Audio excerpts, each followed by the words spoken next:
Hi guys, this is Hirosaki. This story is all about what if Naruto had the chance to exist in the DC universe. Living a new life in another reality, Naruto now must handle a lot of complications of him interacting with various heroes, villains, and anti-heroes. How will things go with them interacting with a nobody? Before we start, kindly like and subscribe to this channel and look over the description box for the author of this amazing storyline. Welcome aboard! Chapter 1, A New Start. A groan was heard from a young man as he awoke on a single-sized bed. His hazel eyes opened slowly while he slowly took the room he was in into focus. He raised his hand and rubbed his head with a small hiss of pain. His body was sore and he felt as if he had been ripped apart and sewn back together. He raised his upper body and leaned it on the headboard of the bed as he tried to block out the pain he was feeling. "So, Sleeping Beauty finally wakes up," commented another male voice, though this one had a faint guttural undertone to it. The man turned to see that the speaker had red hair that was swept back, red eyes with black slit pupils, and pronounced canines and nails, making them appear to be fangs and claws. He wore a red shirt with a black business coat, black slacks, and maroon boots. However, what really stood out were two fox ears on his head and whisker-like markings on his cheeks. "It's about time you did, brat," he said with a smirk. "I was beginning to wonder whether you'd ever wake up." The man groaned again and held the side of his head with his eyes clenched shut. Where am I? Really?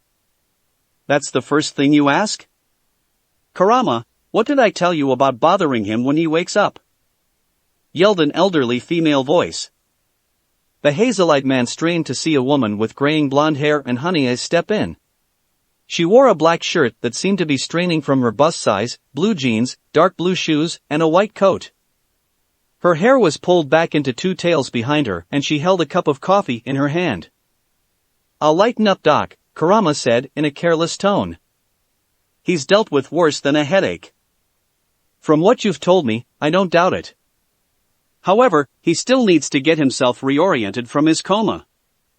He was out for over 2 weeks after all," admonished the woman. "Biba-chan?" asked the man, making the two turn to him. Kurama smirked as she sighed and answered, "Sorry kid, but I'm not who you think I am." "What are you talking about? You're Tsunade, right?" he asked in confusion. "She looks just like her. How can she not be Ba-chan? Could you give us a moment, Doc?" asked Kurama, though it obviously wasn't a request.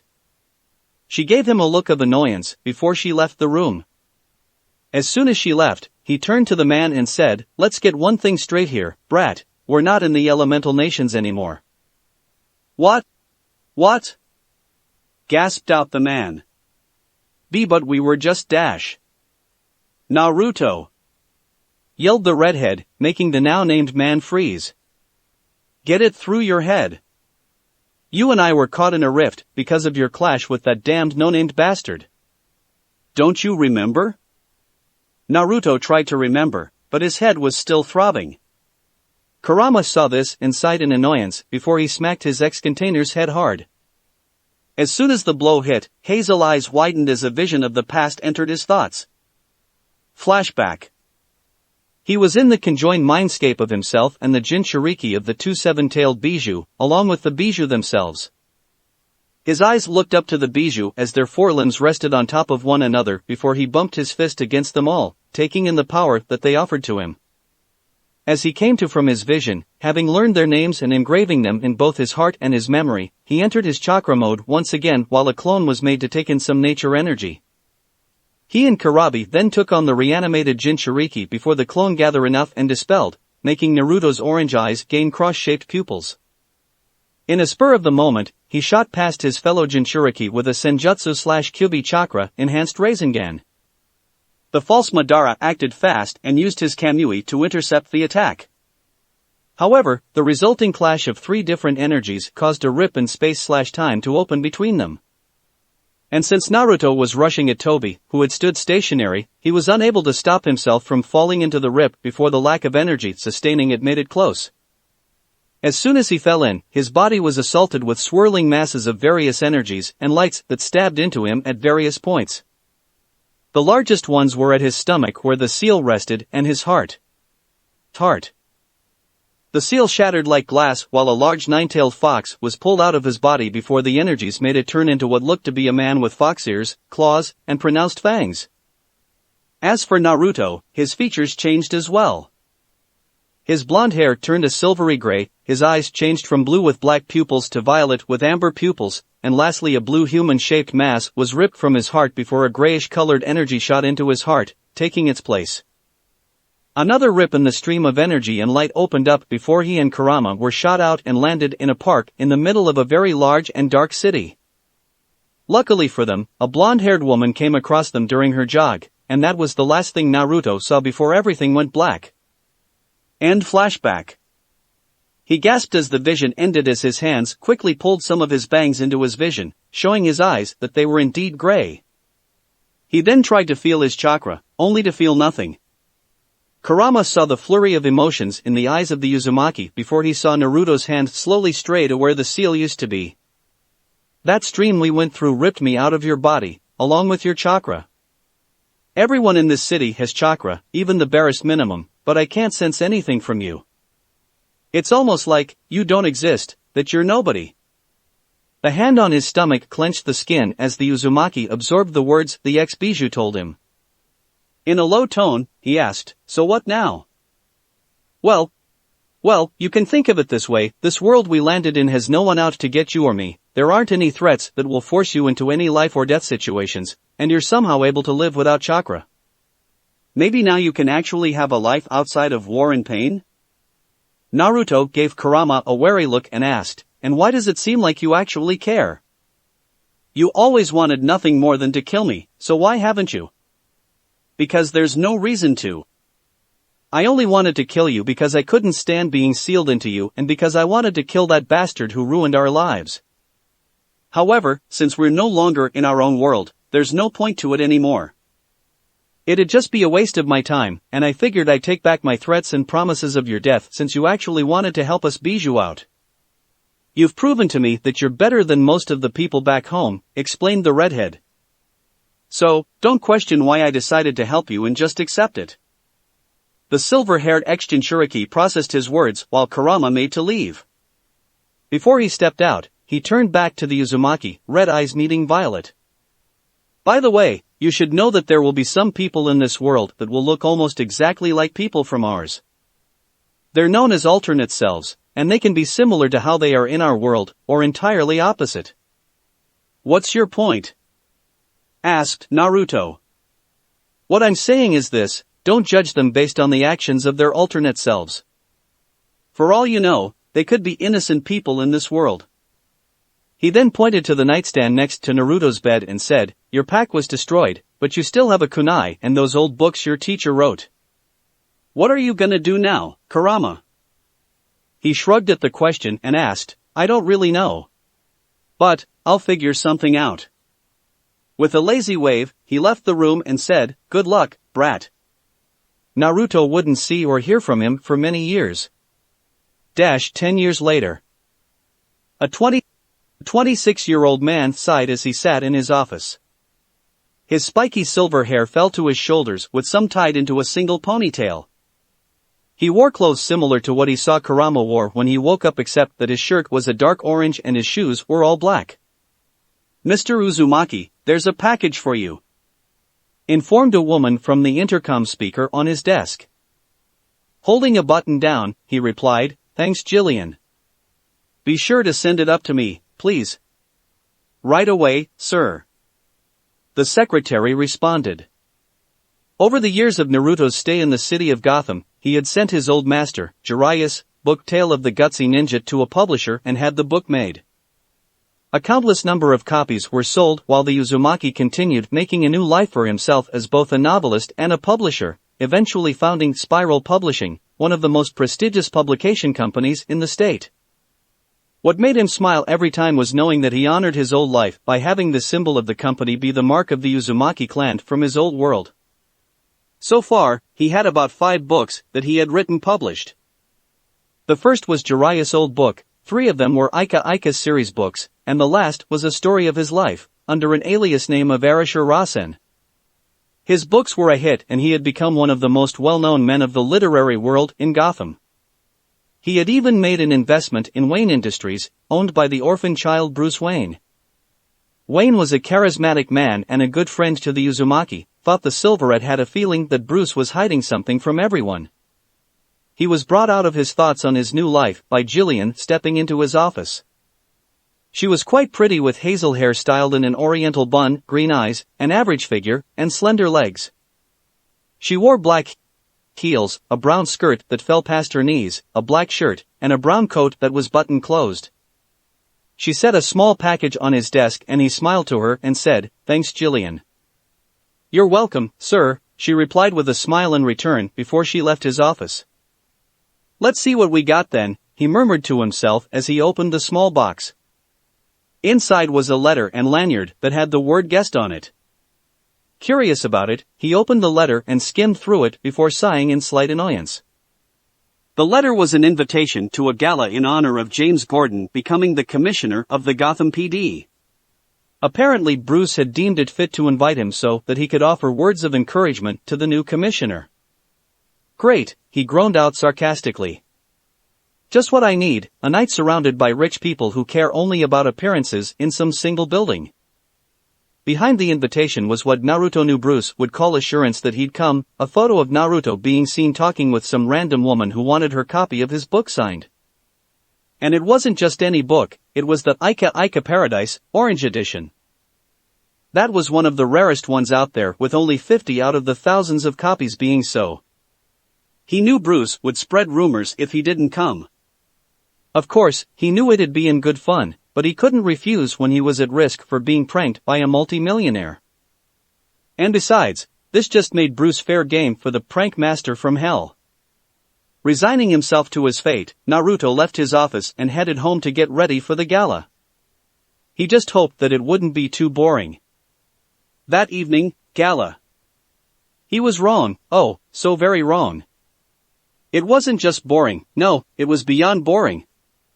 So many uptight people in one place with soothing music and a cultural atmosphere. He had to bite back a scoff at that.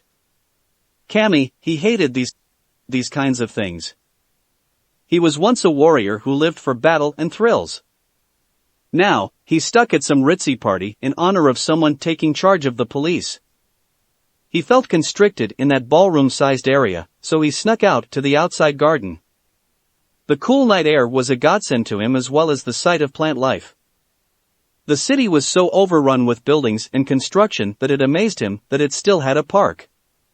He sighed as he turned to go back inside. Bruce was probably looking for him.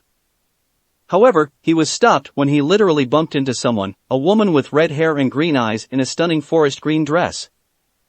He was quick to notice that he had accidentally knocked her over and immediately offered her his hand. "I'm so sorry about that." He apologized. "I wasn't aware of my surroundings." "No, it's all right," she replied as he helped her to her feet. "I wasn't aware that anyone else would be out here. Yeah, I couldn't take being surrounded by so many people of the upper-class society. I hope I didn't ruin your dress or hurt you." "No, I'm fine." She gave him a reassuring smile and stuck out her hand. "Why don't we start over? My name is Pamela Isley. I'm a botanist at Star Labs here in Gotham." He shook her hand with his own smile and returned, "Naruto Uzumaki, founder of Spiral Publishing. And writer of Ninja Storm, right?" she asked. At his nod, she got a small gleam in her eye and said, "I love that one the best out of your works. The storyline, the characters, the unique additions, everything." "Well, thank you very much, Ms. Isley. It's always nice to meet a fan, and I'm honestly surprised with your choice of study." "Why's that, Mr. Uzumaki?" "Just call me Naruto, please. And it's just surprising that anyone would study plants in a place like this.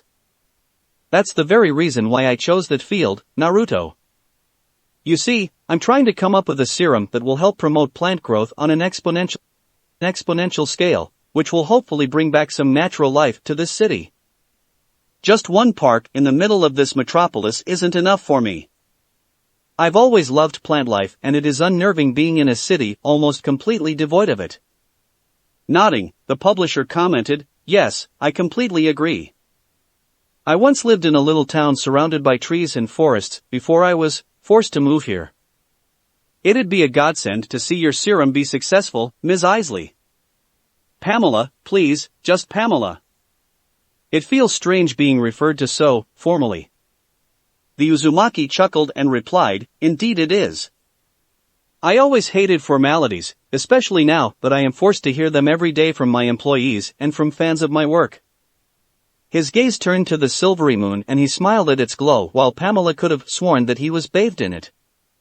The light made his hair shine like the lunar sphere itself and his eyes became yellow embers to her. When he looked back to her, she had to force down a blush at how handsome he looked. "Pamela, are you looking for anyone to invest in your work?" "Oh, of course I am," she answered anxiously. Naruto was a successful publisher, so it was obvious that he had some wealth above average society. He smiled and exclaimed, "Wonderful. I'd be thrilled to put down an investment of my own to further your research." Taking out a checkbook, he wrote down his amount while he asked, "How does $25,000 sound to you?" She felt a lump in her throat at the offer. It was far more than she was hoping, and she immediately answered, That's more than enough, Mr. Dash." She stopped short when he gave her a raised brow. Clearing her throat, she revised, "That would be perfect, Naruto." Excellent," he said jovially while he handed her the check. "I hope you'll be able to go much farther with this." "I will. Thank you so much," she exclaimed before she hugged him in the spur of the moment. She immediately blushed when she realized what she was doing before she quickly let him go with her gaze averted. I am so sorry. I didn't mean to dash." "Pamela," he interrupted, making her stop and look to him. To her surprise, he looked slightly nervous and had his own gaze averted as he asked, Would you like to get some coffee sometime? There's a nice cafe about 2 blocks from my office." The surprises kept coming for the botanist. First she meets a man as adamant about nature as she is, then he gives her an incredible investment for her research, and now he was asking her on a date. Well, there's no denying that he is very attractive, she mused. And I don't think I'd ever meet another guy like him anytime soon. Why not? Might as well give this a shot. She nodded at her thoughts and inner question before she answered, I'd love to, Naruto. How's tomorrow at 10 a.m. sound? He chuckled at her acceptance and nodded. That'd be perfect. Wonderful, she replied softly. I'll see you then. With that, she put the check he gave her into her purse and bid him good evening before she headed back inside. The Silverette smiled at her retreating form, happy that she accepted. Well, I never thought you'd actually have the balls to score a date with a vixen like that, commented a smart-ass voice, making Naruto smirk. How long were you watching, Kurama? He asked as he turned to see said human/fox hybrid leaning against the wall of the building. He still wore his old attire except for the added black tie and gothic red 9 on the left breast of his jacket. Long enough to see her gush about your life story, he answered before smirking. Ha! Who would have guessed that shy guy Naruto would actually be the one to ask for a date? I guess you're all grown up now, huh? Shut up, playfully admonished the Uzumaki before his face turned blank. I doubt you came to see me just to check up on me and tease me. You're right, I didn't. I found something, or rather, I found 2 people that were connected to you. Who? Pressed Naruto with narrowed eyes. The alternate forms of your parents, and I don't think you're gonna like what you hear. Why's that? Because the alternate form of your father is a meta-human criminal who killed the previous commissioner of Gotham. From what my network heard in rumors, he calls himself the Thunder God. Naruto scowled angrily at that before he queried, and my mother's alternate self. She's a vigilante who kills criminals instead of locking them up like the Batman does. She calls herself Riptide, and at every scene where one of her dead victims is found, there's blood and water soaking the ground. But she's still good, right? Asked an anxious Uzumaki. Yeah, though most of the public doesn't think so, answered the redhead. Damn it. Why tell me this? To warn you, answered the hybrid as he tossed his X-container a photo of himself with a cross mark on it. He's marked you. He then held up a slightly soaking copy of Ninja Storm with a straight face. She's interested in you as well, though I doubt it's to kill you. The Uzumaki growled in anger at the info. Why would he be a target? It didn't make sense. He was so lost in his confusion that he didn't notice his right fist clenching hard enough to draw blood, or notice the blood fade into nothingness as soon as it dripped from his hand. Kurama did, and his eyes narrowed at the sight. He still couldn't sense any chakra at all from Naruto, but he did sense something. It was like it was alive, and at the same time not alive. Curious, he mused. What the hell am I supposed to do then? I don't have any power and I can't just go to the police with something like this. I don't know, but you better think of something soon. I only came to warn you, anything beyond that is not my problem, Kurama answered carelessly before he left in a swirl of fire. Thanks a lot, asshole, muttered the Silverite sarcastically before he headed back inside. Hopefully the answer would come to him. Chapter 2, Reminiscing and the Date. It has been a few days since Naruto had his coffee date with the red-headed botanist and it had turned out pretty well. The two enjoyed each other's company and had a very nice conversation which consisted of small talk of recent events which soon developed to a discussion about what Pamela's further plans are with the investment she gotten the previous night.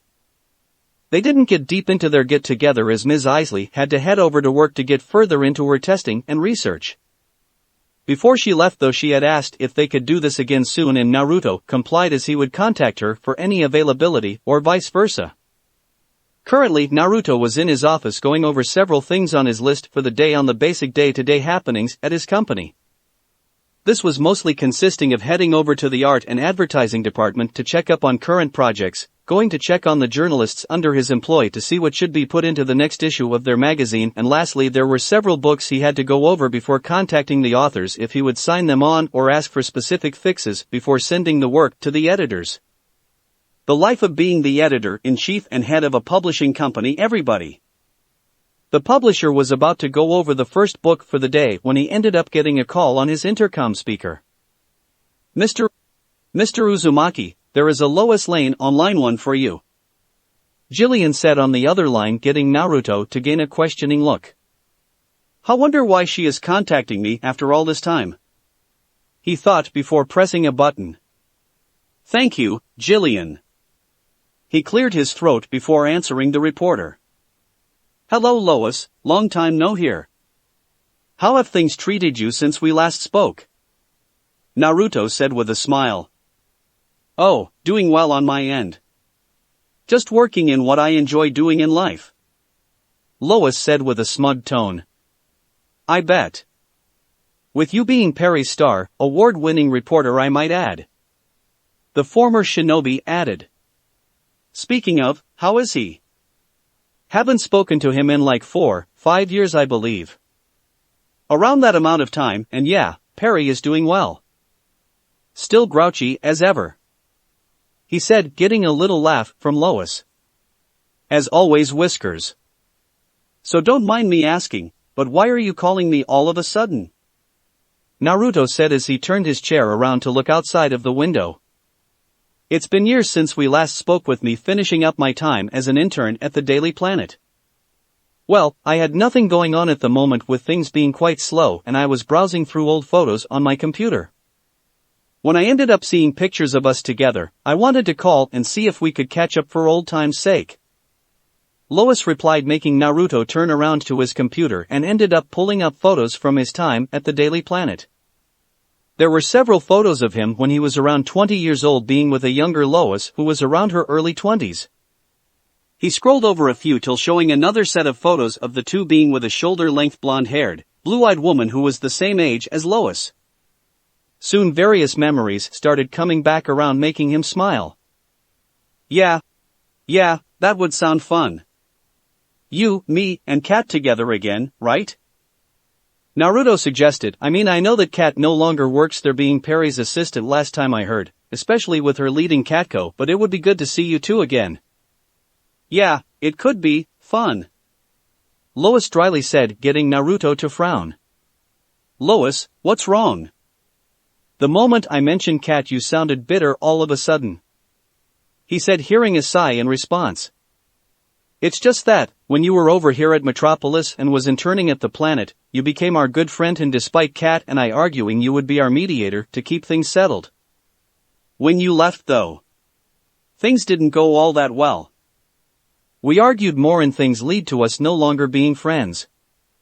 The reporter explained, getting the editor to sigh. Lois, if things were going on like that, then either one of you could have called me. You know me, that I would have done anything to help those that were precious to me. He said. Yeah, I know. So why didn't you? I don't know, Naruto.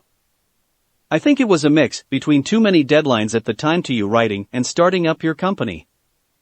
I can't really remember at the moment. Lois said, feeling slightly frustrated on thinking on the reasons back then. Hey, don't worry, Lois. I don't blame you or Cat at all. I just wished I would have known sooner to help your friendship with her. Heh, typical Whiskers. Always helping others when needed. Lois said with a little laugh. Hey, I saved your butt more times than one, especially when dealing with your general of a dad. I can't remember how many times I pulled you and your sister, Lucy, out of that particular fire pit. Ugh, don't remind me. She said on the other end. Hey, I gotta get off now. Seems Perry needs me for something. Well, it's been good talking to you, Lois. We should do this again sometime. Maybe I could stop on by Metropolis sometime when I'm there on business so we can make up for lost time. That would be great. She happily said in a higher tone before coughing to compose herself. I mean, we definitely should. You got a handful of things to make up for, mister, and I won't take no for an answer. Oh, don't worry, I don't plan on refusing, Lois. Maybe to help sweeten the pot I could sign your copies of what books you have of mine. He added in before he heard her stammer. Why, you mean, all of them? Wait. You mean you -O Perry is yelling now. Gotta go bye. Lois said as she quickly hung up. The former shinobi looked at his phone before guessing that she had his Ika works and didn't want to say it out loud at the workplace. He shook his head and hung up his phone before glancing over to his computer screen, seeing the photo of his two Metropolis friends. Naruto was gonna go back to his work but had the nagging feeling for him to check on Cat. Going through his computer to find the contact information for Catco Worldwide Media before calling their office building. After hearing a few rings on the line, the Silverette heard someone answer. Hello. This is Catco Worldwide Media. Torai speaking. Hello, I was wondering if you could redirect me to Ms. Grant's office. Naruto said. And why would you want to chat with Ms. Grant? She has been pretty busy as of late.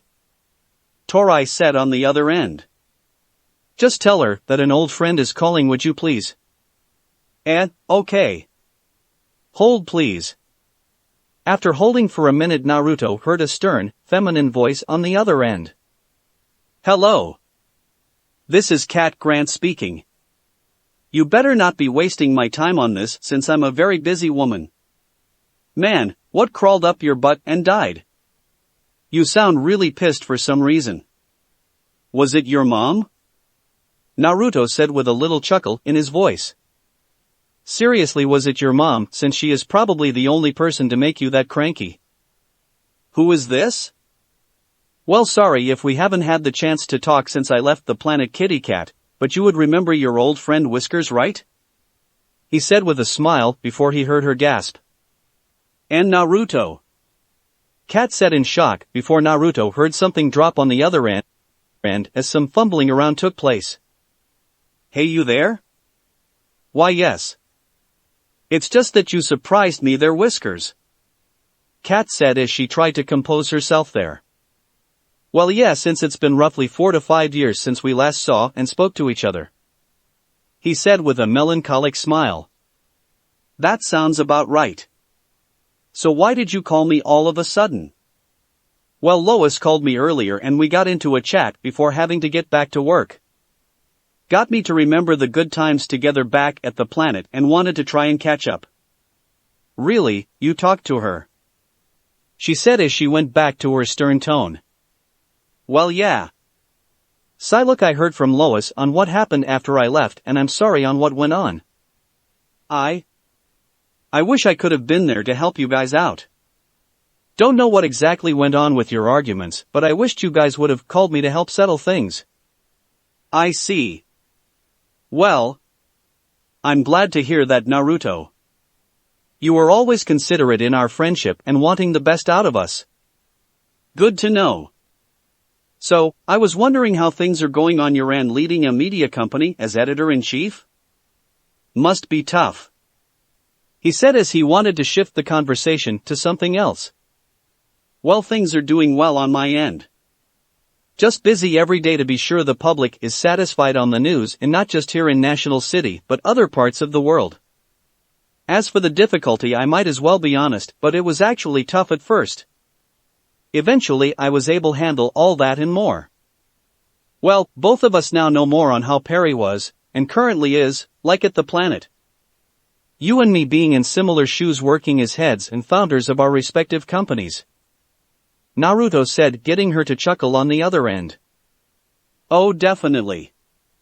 A lot of times I end up realizing the same thing. From the mixture of frustrations, the deadlines, the possible yelling and death glares. The possible yelling and death glares. They both said at the same time before laughing a little. Well, the yelling and death glares on my end weren't that often with my employees, but yeah, we sometimes pick up habits from our employers, right? Definitely. She said in a lighter tone as nostalgia started to kick in. How's Adam, by the way? You two doing well? Yes, very much so. He turned 6 a few weeks ago. Really? Well, it seems I'll be needing to catch up on some delayed birthday presents then. I'll be sure to send over whatever books you don't have for the little guy. Whiskers, you don't have to dash, but I want a kitty cat. Naruto interrupted her. I need to make the little joy of your life happy, and if I can make him happy just as I'll make you happy in turn. Say only you, Naruto, only you would go above and beyond for those you care for. You know, I still can't help but keep thanking you every day on helping me keep Adam from him. I honestly wouldn't know what I would be like without my little bundle of joy. You're welcome, cat. Naruto said before seeing a light go on and off at his intercom and could tell someone is trying to call him. Hey, someone is trying to reach me over here. So, I was wondering if I could stop on by National City sometime so we can hang out to make up for lost time. You do? She happily said in a higher tone before coughing to compose herself, but Naruto could tell she, like Lois, seems really excited in wanting to see him. Well, yeah, I do. Maybe while over there, we could maybe partner up like the good old days. But instead of helping each other out on assignments, that we could become joint companies or partners. Don't know, but you get the gist. Well, I look forward to it, Whiskers. Hope to see you soon. Kat said before hanging up. Man, having phone calls one after another. If this keeps up, I'll never get into my reading. He thought before hitting the button to answer the next call. Hello, Naruto Uzumaki speaking. Naruto, it's Pamela. Oh, hey Pamela, what's up? Nothing much, I got off work early today and I was wondering if you had any plans this evening. Not that I can think of, why? Well, call me silly, but I was wondering if you would like to go to dinner tonight? She said as he could pick up her nervous tone. Well, you're not silly at all, Pamela, and yeah, think I can be fine going to dinner tonight. Really? That's great. So how about picking me up around 7:30 sound? Sounds good. Just let me get a pen so I can write your address down," he said as she told him her address. "Alrighty then, I'll be seeing you then." "Same here. Later," he said as he ended the call. Well, that one was actually shorter than the previous two. Once all that was taken care of, Naruto decided to get back into business and get his work list taken care of so hopefully he can get off on time. Hours later, Pam's apartment complex. It was quite easy for the Uzumaki to find her apartment complex and was walking towards her door.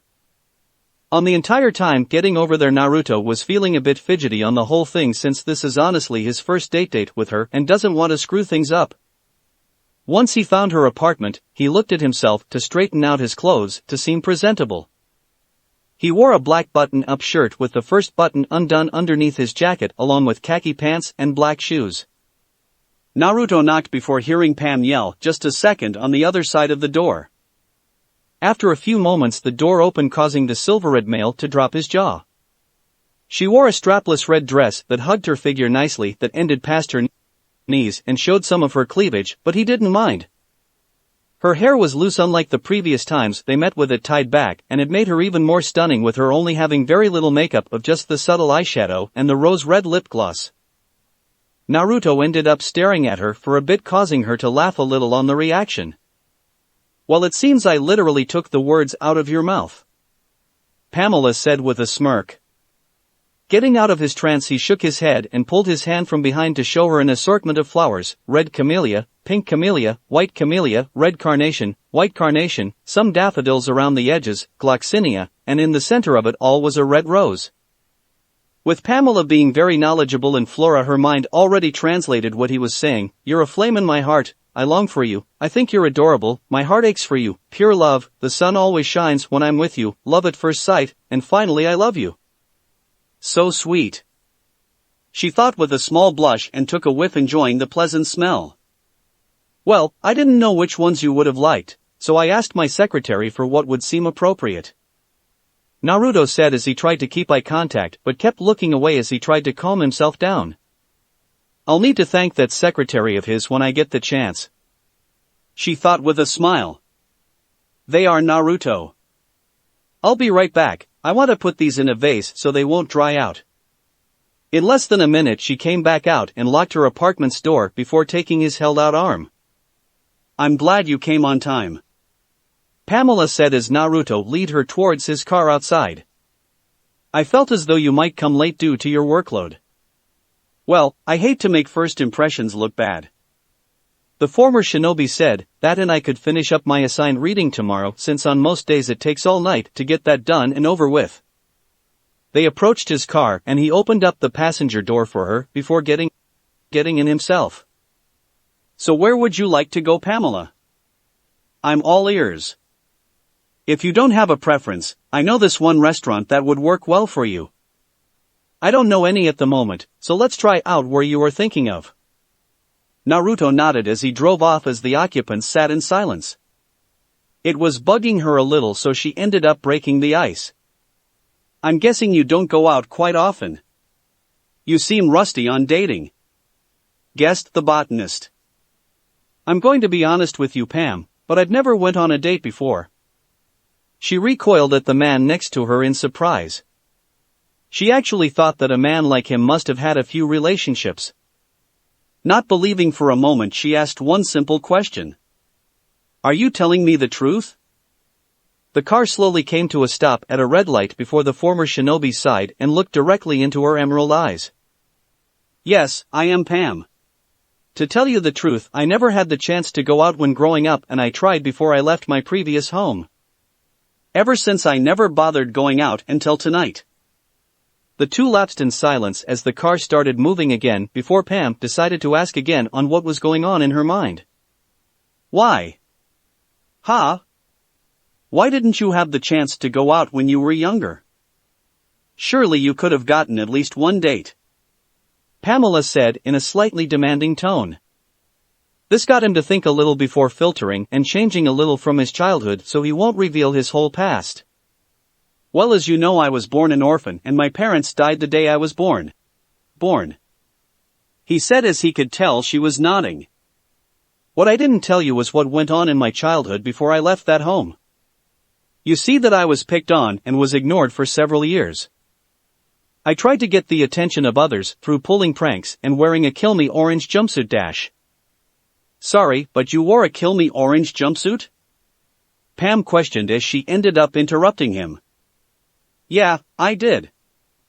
It was one of the only forms of clothing I could get.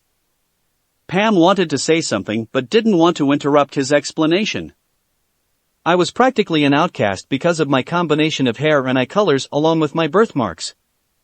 Was considered a freak for a while by a lot of kids my age till I turned 12 to 13 years old, and that caused me to be self-conscious and not become confident enough to try to ask others out. Even people older than me considered me an outcast. Pam got pretty drawn into the conversation and was wondering what the hell was going on at his home that made him like that. There was one girl I tried asking out time and time again, but she was interested in this duck-butt-haired asshole we were classmates with because he was so cool and emo and whatnot that it drove me insane. Didn't help that a lot of the other girls my age was interested in the same guy and he just outright ignored them. Most of the time me and a few other guys I eventually became friends with called him gay behind his back for not being interested in girls. Naruto said with a slight chuckle in remembrance of Kiba, Choji, and Shikamaru. So, I ended up wanting to go out with not only her but others. Surprise surprise, it didn't work out and eventually I decided to no longer be interested in dating. Besides, I didn't have to date that young. I could have been at fault for that bit. Pam, feeling slightly depressed on what she heard, couldn't help but simply respond. I am sorry to hear that, Naruto. I didn't know. Hey, it's okay. It's all in the past. Let's just try to focus on the present, shall we? But there is one question that is now bugging me. Which is? He said, drawing out for the response. If you haven't gone out on even one date, then what is up with you writing the Ika books? It's just that you had a lot of great descriptions and details put into them, and I thought. Pam said, trying to think of what to say. That I had done the deed is what you're implying? She nodded at his response. Well, to simply put it, no. I never done it with anyone before. With those books, they were actually written by my godfather, same with my Gutsy Ninja story. The Arashir Rasen's story was all me. And before you ask, my godfather gave me the rights for his books since he died before getting them out there. So I had them published so I can honor his memory. Naruto said with some half-truths. It was true in most aspects that after Jiraiya died back in Naruto's home reality, he had given Naruto full rights to his works and in turn the earnings. So when he got into this world, he decided to use those rights to get the old super pervert's works out there for the world to enjoy. I see. It is good to know of that, and you have done such a thing. Thanks. It means a lot hearing on that. After a few more minutes of driving, Naruto pulled up in front of one of the fanciest restaurants in Gotham that was a few stories high. Well, I must admit, Naruto, this is certainly a great place to go to on a first date. She said, examining the quality of the mere entrance of the restaurant. Well, I'm glad this is going good so far. The former shinobi said as he got out the car and went around to Pamela's side to open her door and offered his hand. Once she got out, he laced his arm with hers as the Silverette handed the cabbie his keys. Even though you said you haven't gone out on a date, you sure know what to do so far. The botanist said in a teasing tone, making it sound to him that he was lying about before. Sometimes when I come on by here for business dinners, I end up seeing other couples do this, so I had to mimic honestly. They soon made it to the podium and Naruto told the man of their reservation spot. From there they made their way to their table for the evening right by the window, seeing a lot of Gotham with their surroundings very lavishly set up around them. If I haven't said this before, I might say it now, that I'm most impressed. The red-haired beauty stated, admiring the mixing colors with the floral decorations. You're welcome, Pamela. I wouldn't want to do anything less at the moment. His date chuckled a little as a waiter approached the two, giving them two menus. Hello, sir, madam. I shall be your waiter this evening. May I start you off with some refreshments? Of course. Naruto said as he looked over to the drink section of his menu. Mind giving us some red and white wine? I would also like some water with lemon and lime for the both of us. The silverette said, getting the waiter to nod on the selection. Right away, sir, I shall bring you some bread to start you off. The waiter said before heading off to get the drinks. It didn't take long for the waiter to come back with the 2 wines in an ice bucket and with 2 glasses. He set the glasses both down and poured their glasses full before setting the bottles down in the ice bucket. He went back to grab the requested waters, and once he returned, the waiter pulled out a notepad. Are you ready to order yet? I think so. Naruto glanced at the menu. I'll have a chicken Caesar salad with a Cajun chicken Alfredo pasta. And you, my lady? I shall have a Greek salad with a vegetarian platter. Very well. The waiter retrieved the 2 menus and left the 2 once more. The 2 were silent as both of them were sipping their drinks and eating some bread. Meanwhile, as the 2 were chatting before their dinner arrived, they were unaware that at the moment, they were being spied upon by a very wanted, murderous male. Minato Namikaze. And as to why that was so easy. Recognition, of course. Now, it's rather simple really why he would want his image to be recognized. He wants work. What?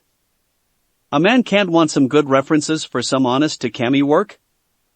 Granted bloody work, but work all the same, not like he was adverse to a little murder anyway. But it couldn't just be any murder, oh no, it had to be someone special. Someone influential. Someone powerful. Someone larger than your average Joe, ladies and gents.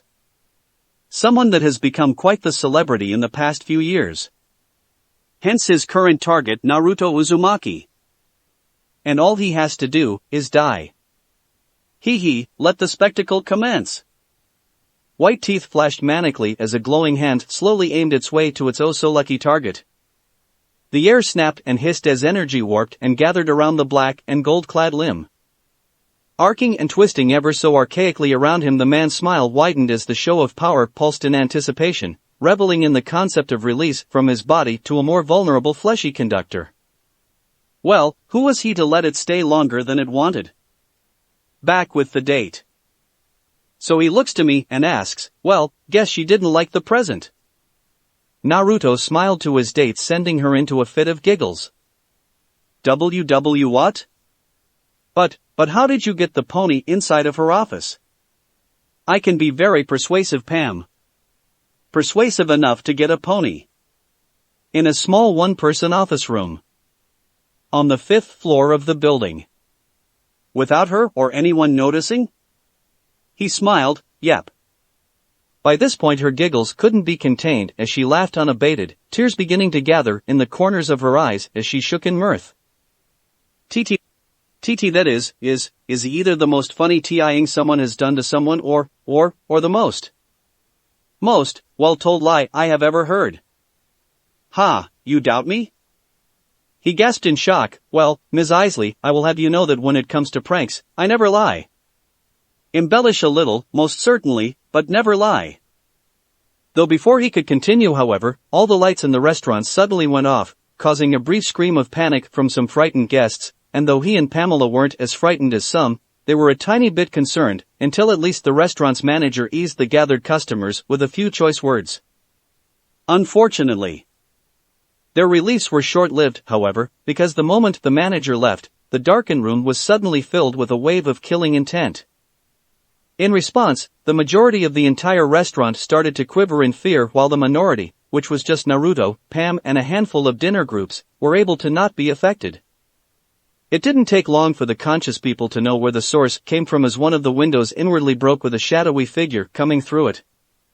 Rising from a crouch, people assumed it was Batman, but they were wrong as yellow electricity started to emanate from the man to reveal his form that only Naruto could guess to recognize.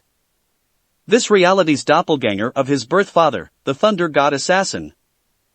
From the assassin's attire was a black leather jacket, with the hood pulled back, and pants with belts wrapping through various parts of his body with yellow lightning designs put on there.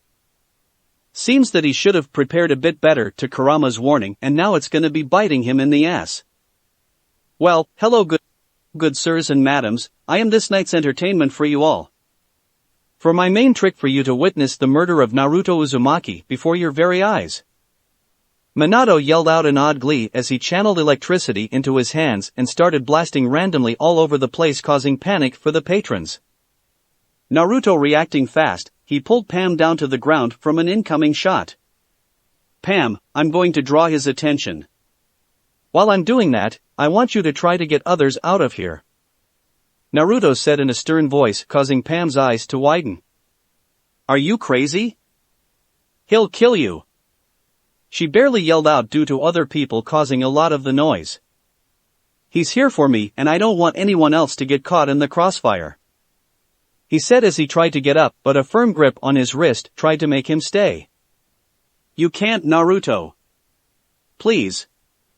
The botanist said as tears started to pool in her eyes. I can't, Pam, I'm sorry. Please, for this one time, do as I say. At this she hesitantly nodded, despite not wanting her date to get killed. As I give the signal, I want you to start getting people out of here as best as you can. Will you do that? He said as a few other bolts of electricity zoomed past them. Why, yes. The publicist looked on the ground and saw various silverware lying around. Due to the commotion and acting swiftly, he sped towards them and gathered what he can before taking precise aim at the electrical-themed assassin. As Minato was being distracted of laughing his ass off while throwing various blasts, he didn't notice a kitchen knife stabbing him in the knee and another one cutting deeply into his cheek. Gah! He grunted loudly as he held his face and pulled the knife out of his leg. Who the fuck did that? He didn't get a response as the silverette threw more silverware at his assailant, trying to get some hits, but because of the assassin being alert now, it would be a little harder. So, he would need to use the dark to his advantage as best as he can. While this was going on, Pam was getting a lot of the patrons out of the restaurant and kept on looking back in worry. Naruto was ducking through various electrical blasts and kept throwing silverware but was running out of ammunition. He knew he couldn't keep doing this forever and was wishing he still had his chakra so that the fight could have been easier. For now, he had to try to be smart in his coming approaches. Looking around in the barely lit room, he saw some fallen chairs and smiled a little on a little improved weapon idea.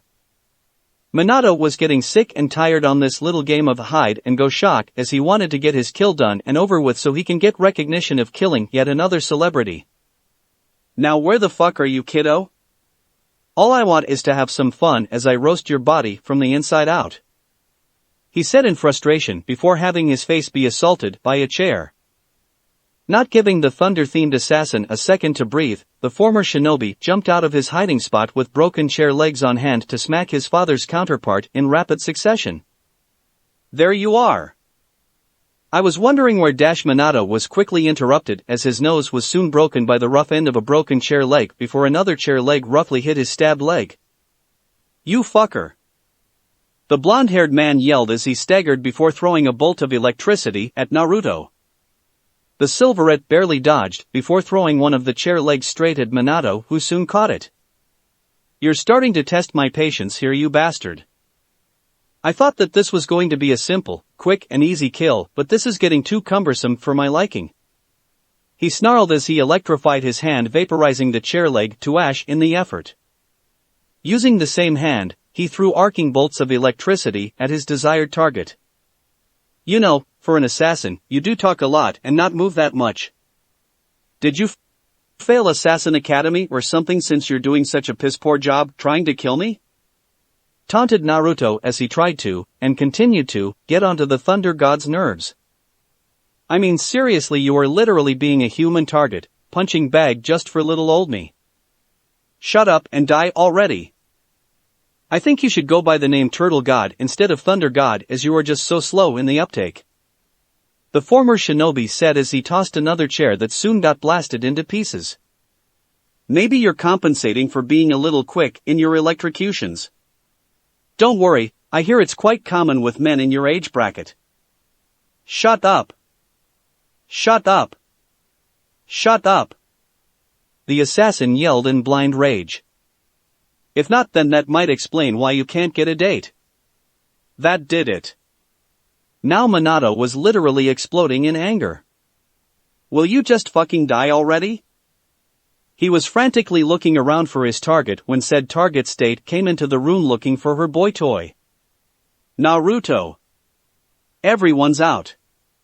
Where are you? She called out, causing Minato to look at her in sadistic glee. Perfect. The blonde assassin yelled in his head and threw bolt of lightning at the red-headed woman. Pam! Naruto yelled out and ran from his cover towards his date to block the blast. As he soon reached her, he put his back towards her with his body spread out. Pam, noticing what was gonna happen, she closed her eyes as she screamed. Naruto saw the bolt of lightning come towards him with deadly accuracy, but when it almost hit him, it fizzled out like it was nothing. What? Was the shared thought between Minato and Naruto, and before anyone else could realize what happened, a pair of boots slammed against Minato's head, making him tumble to the floor and hitting the far wall. Minato was going to respond, he was soon showered with dust. Hey! Cough cough, what the fuck is with cough this stuff? The assassin said in between coughs. Silicate dust. Completely electrical resistant. You're completely grounded. Grounded. The shadowy man said before punching Minato's lights out and rendering him unconscious. Soon the lights flickered back on to show not only the result of the entire state of the dining room, but also showed who had taken care of Minato. The Dark Knight himself, Batman. The caped crusader soon turned towards the one couple, with Naruto being tightly hugged by Pam, before he had outpulled nullifying power cuffs from his utility belt and placed them on Minato. With that taken care of, he walked towards them. Are you two alright? Batman asked. Yeah, we're fine. Just shaken up is all. Naruto said as he was rubbing and patting Pam's head to calm her down. I'm sorry that I couldn't get here sooner. I had another problem across town earlier and tried to get over here quickly. It's fine, Batman. I don't, and I guess the others, blame you at all. You did what you could. The publisher said as the Dark Knight nodded in response. Soon the police arrived and properly detained the thunder-themed assassin, as medics soon followed to help the injured. Pam's apartment complex. After being questioned by both the police and Batman himself on what had occurred, Naruto and Pam were able to leave. Not wanting to spook Pam up more, he drove a bit slower and kept an eye out on the surrounding areas just in case something else popped up. Once reaching the complex, Naruto escorted Pam to her apartment door as they soon faced each other. Naruto, thank you for what you did earlier and saving my life. She stated as her mood was improving from earlier. Despite of what happened during dinner, or lack thereof, I am truly glad I spent it with you. I haven't enjoyed such an evening in such a long time. Same here, Pam. The publisher humbly said. Though I did wish it didn't have to deal with that crazy loon trying to kill me. Pam gave her date a small smile to reassure him. Though Naruto was unconvinced, he decided not to pressure her. You know, Naruto, after what happened earlier with the attack and what you told me of your childhood, it seemed that we ended up having a little thing in common. She said, getting Naruto to raise an eyebrow on what she was getting. You see, I've had my fair share of suffering. Though the way you would possibly say it, I don't know how mine could compare to yours. Pam said, trying to collect her thoughts. While you never grew up with parents, I did, but it was never really a happy one. Taking a breath, she continued. My father was a violent man and took out his frustrations on both me and my mother. As a retreat from the abuse, we would go over to our garden and tend to it. It would always cheer me up, even though my mother takes the majority of the abuse. She would always try to mask it, but I try to be happy for her. Pam said in slight nostalgia of those pleasant times, as they were some of the happiest moments of her childhood. Naruto soon saw Pam's features darken as something was going to turn for the worse. Then one day my mother disappeared and I didn't know where she was at. I asked my neighbors if they have seen her, but they didn't know as well. Later I ended up tending to my garden in hopes of lifting my spirits up when I found her. At this point she was visibly shaking and Naruto hugged her as he soon felt some of his clothes starting to dampen. From remembering the bad memories to what happened earlier must have been too much for her. My father killed her in a drunken rampage one night when I wasn't at home. She said in between sobs. He buried her in our garden and when I found her face staring right back at me I screamed and my neighbors soon found out what happened.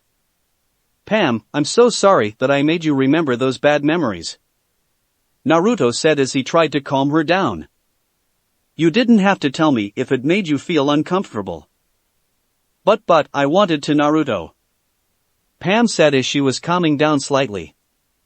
I just needed to get it off my chest. It's been so long since I talked about this and seeing you risk your life for everyone there brought those memories back up again. I understand, Pam. I understand it must have taken a bit for you to bring that up. He said as he felt her nod in his chest. Naruto. Will you stay with me tonight? She nervously asked, getting Naruto to widen his eyes slightly before they went back down. Sure. Feeling happy on his response, she fished her keys from her purse before opening the door to her apartment. Once inside, Naruto saw the interior and it seemed to fit Pam very well of the feel of nature. He kept on looking around the apartment, seeing the various forest and floral decorations and seeing the scientific journals on the coffee table. He didn't realize of how long he was looking when he felt a pair of arms circling him from behind. Did I keep you waiting? Pam said as the Uzumaki turned around to see Pam cleaned up of the little makeup she had on earlier and in green floral-themed pajamas. Nope. He said as he kept glancing at the apartment. I like it here. Seems very homey, reminds me a bit of my childhood in some aspects. Well, thank you. So, would you like me to sleep on the couch? I'm fine there if you want. Naruto said as he gestured the furniture next to him. Nope. You'll be sleeping in the same bed as me tonight. But I thought I was going to be sleeping on the couch. Well, I feel unsafe from tonight and you did say you would stay with me for the night. What better way for my protector to be right next to me, keeping me safe as I sleep? Pam said with a coy smile before frowning slightly. Unless you don't want to. No, I do want to keep you safe tonight. I just didn't know you would have wanted to do it that way. He said as he was starting to get red in the face. He was then led towards the bedroom and saw Pam go underneath her covers fully. Naruto saw the connecting bathroom and went in there to undress wearing just his boxer shorts and white undershirt. Once getting out he went to the bed and slipped under the covers but edging towards the end of the bed to give Pam enough space. Well, good night, Pam. Naruto said as he closed his eyes before he felt the bed shift and Pam drag him close to her. Good night, Naruto. She said to the surprised publisher as his blush soon returned. What the former shinobi doesn't know, due to the darkness of the bedroom, was his companion was blushing like crazy due to the position they are in. Pam was feeling very nervous on what she had done but took courage to do so. With the sound and rhythm of his strong heartbeat was starting to calm her down and getting her to fall asleep quickly. As for Naruto, he couldn't help but breathe in her floral scent that made him feel drowsy and soon succumb to slumber. Both were in a state of blissful sleep, unaware of what will happen from here on out due to the actions earlier that night. Unknown location. A pair of doors opened in a darkened room with two sources of light present, one from the moonlight coming from the windows and the other being from a lamp on a desk. At said desk was a man doing some paperwork with a pot of tea not far from him. Sir. The man at the door said. Yes, what is it? I'm here to let you know that the Thunder God has been captured. This got the man at the desk to hum in response at the latest news. It seems that Minato, our fallen member, has finally gotten himself captured due to his stupidity. The barely lit man said as he took a sip of his tea. Letting his arrogance getting the better of him. It seems that way, sir. He has always been erratic and unstable. Reason why I had to let him go from our services. The man said before bringing his head up towards the man at the door. So tell me, where did this happen? In Gotham City, sir. I see. It seems the Batman has taken care of a nuisance of mine. I might return him a favor at some point. The man said as he was about to go back to his paperwork. I'm afraid it wasn't the Batman, sir. Though he was the one who detained him, it was someone else who defeated Minato. This got the barely lit man to look up in confusion and slight interest. Really? So tell me, Owl, who had done the deed? The man questioned the first. Reports say it was the founder and head of Spiral Publishing residing in Gotham City, goes by the name Naruto Uzumaki. Owl said to his master. Interesting. You may go. By your leave, Roz. The first said as he left and closed the door to the demon head's office. It seems that my daughter's old friend has finally caught my attention. Seems you have surprised and truly gotten my interest now, Naruto. Roz said, drawing out a smile. Let's see what else you have in store. Chapter 3, One Interesting Day. The morning rays started peeking through the curtains of Pamela's bedroom as it slowly crept towards the sleeping woman's face. Groan, go away. The botanist said as the brightness of the early sunrise started to stir the redhead. She wanted to move, but she was comfortable in position in her bed, but felt that it was off. Soon memories started coming to the forefront of her mind as she remembered that Naruto slept right next to her last night with her head rested against his beating chest. Realizing what occurred, she opened her eyes in hopes of seeing his sleeping face, but it wasn't there. Having the need to get up now to see if he was still in her apartment, she soon called out his name. Naruto! Naruto, are you here? She yelled out in hopes of her voice reaching past her bedroom door as she stepped out of her bed. Hello? Pam called out once again after passing her bedroom door to see no one else there. She wandered around slightly still groggy from getting up just not too long ago before ending up on her couch. Falling down face first onto the pillow before she started to cuss and moan for no apparent reason on thinking she might have screwed up having Naruto stay with her for the night after their first date. Should I come back later? A voice called out from her mid-rant in her pillow. She soon lifted her head towards the entrance of her apartment to see Naruto dressed back from last night. Hi. I thought you left. Pam said as she cleared the dust from her eyes so she can focus more towards the Uzumaki. Well, yeah, I did. But then I came back. With breakfast. Naruto said as he held up a coffee tray with 4 cups of coffee and a bag of food. I figured it could have been the least I could do to make up for not having dinner last night. It's no yawn problem. She said in a reassuring smile, making him smile back in return before turning his back towards her putting breakfast on the kitchen counter. Well, I had gotten a venti cap latte, an Earl Grey tea, something with chai in the title and a soy milk espresso. As for food, got some blueberry, poppy seed and cinnamon muffins since you told me they were your favorite. So it's pick and choose really. He called out, not noticing Pam frantically got up from her couch before slipping down on the ground in hopes of getting to the mirror nearby to fix herself up from cleaning up her face of any little light crusts and not making her hair just as frizzy. Well, I'll be having the tea and the soy. Pam said as she walked towards him. Yes. Thought you might say that. Naruto replied back before grabbing her desired drinks before waving his hands around making her groan a little on the display. Oh God. You're a morning person. And here I thought I knew that already. Well, I wasn't always like that. Was so damn cranky whenever getting up from bed, but had to change all that when I was like 19? He thoughtfully said as she nabbed the coffees out of his hands with a slight glare before taking sips out of both.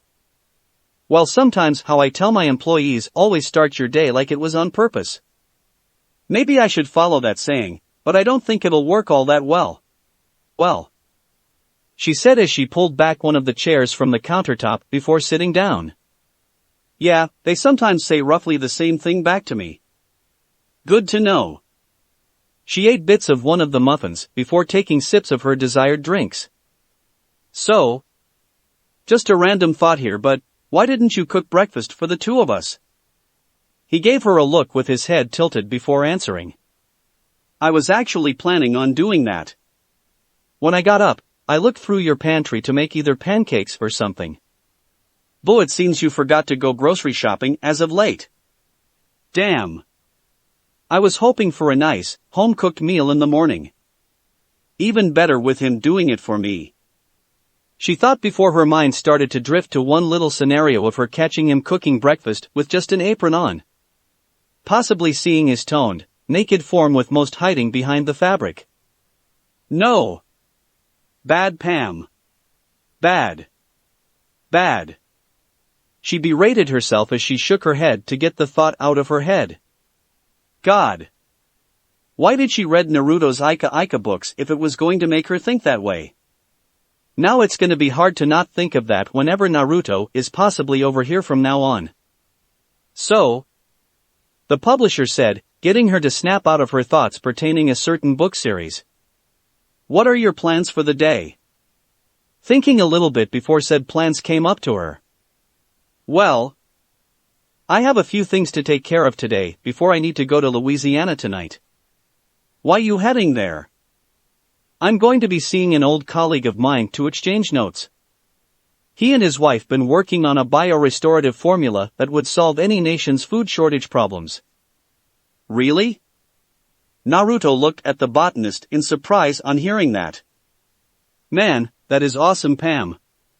Think of the possibilities that could do to the world and maybe save the majority of it.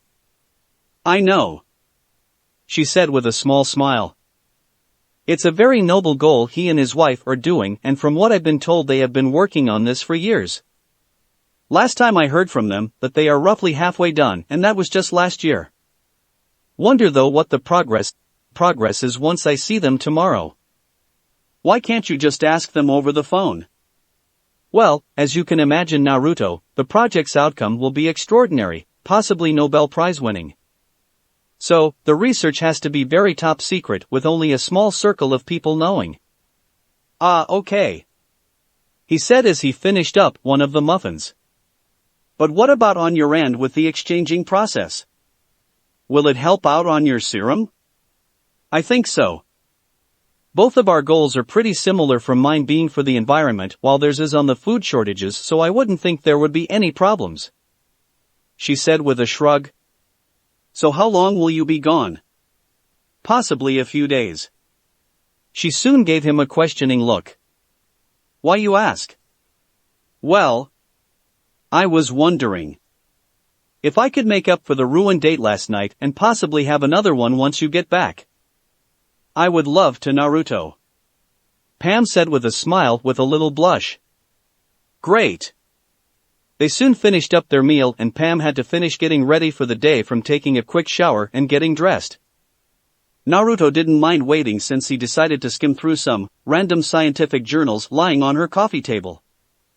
He soon heard steps coming his way and turned around to seeing her in an orange button-up shirt underneath a brown business jacket and a black skirt that reached to her knees. Finishing up her attire was her wearing black, 1-inch heels and a pair of black-rimmed glasses with her hair tied back into a ponytail. You know you didn't have to wait on me. You probably have things to do at your publishing company. Oh, I know, but I didn't want to be rude and leave you here as you finished getting ready. Well, thank you. They soon exited her apartment, and in turn her building, to see the nice, sunny day outside. Man, the day seems to be really nice so far.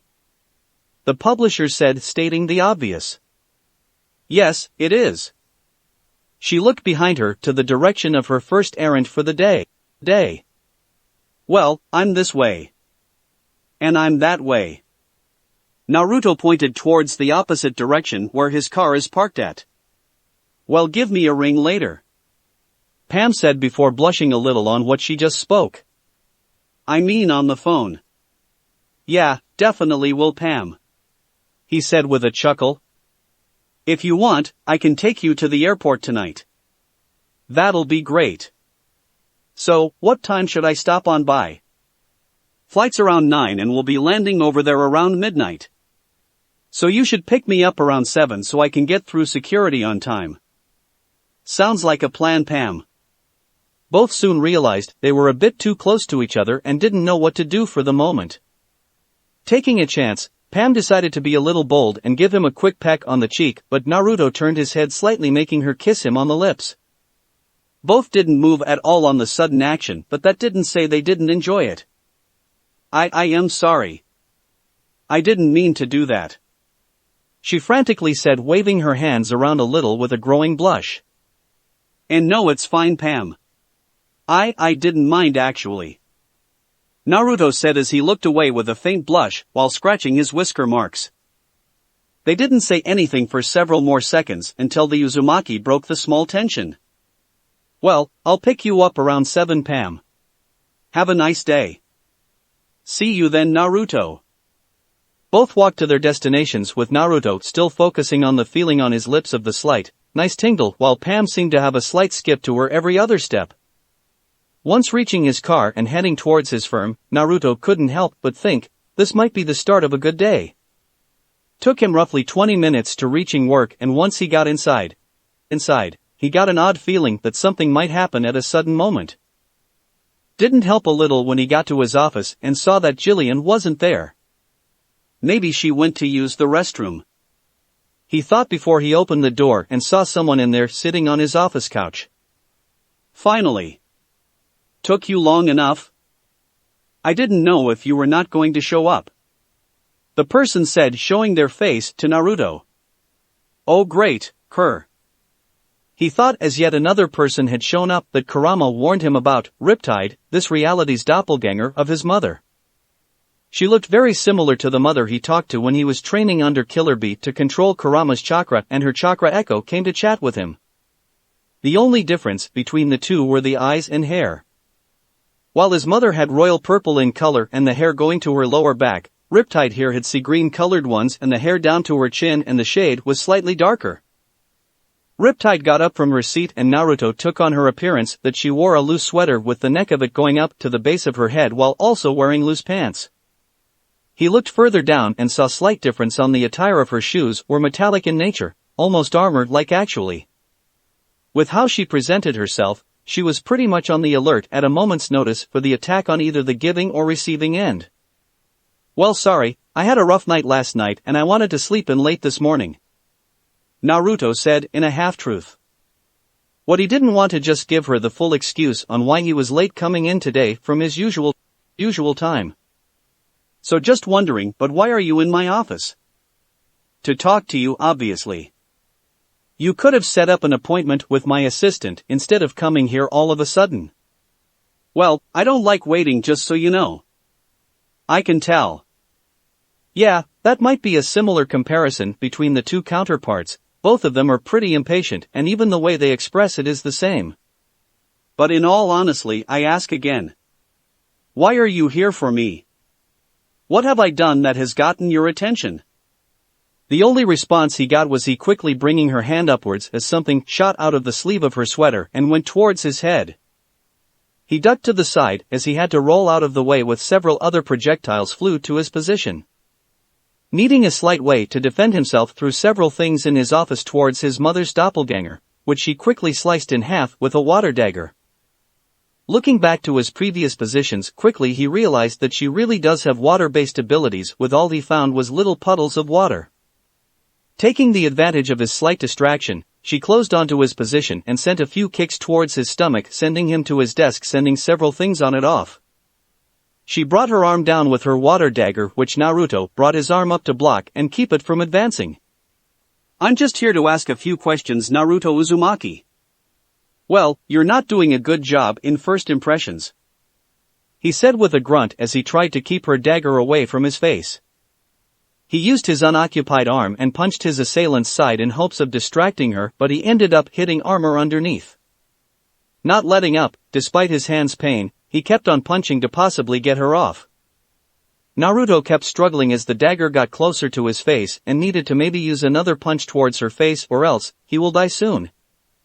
As he was about to send her a punch to her haymaker, his fist was enveloped in some energy of sorts that seemed to spark in his hand, but didn't notice this until his fist came into view, punching Kushina away from him. She stumbled away from him, feeling a burn of sorts on her face, and subconsciously brought her other hand to it to use her water to heal the burn. Naruto went up to her and kicked her away from him, making her end up towards the door. "Now Riptide, why the hell did you attack me, and what was all that about?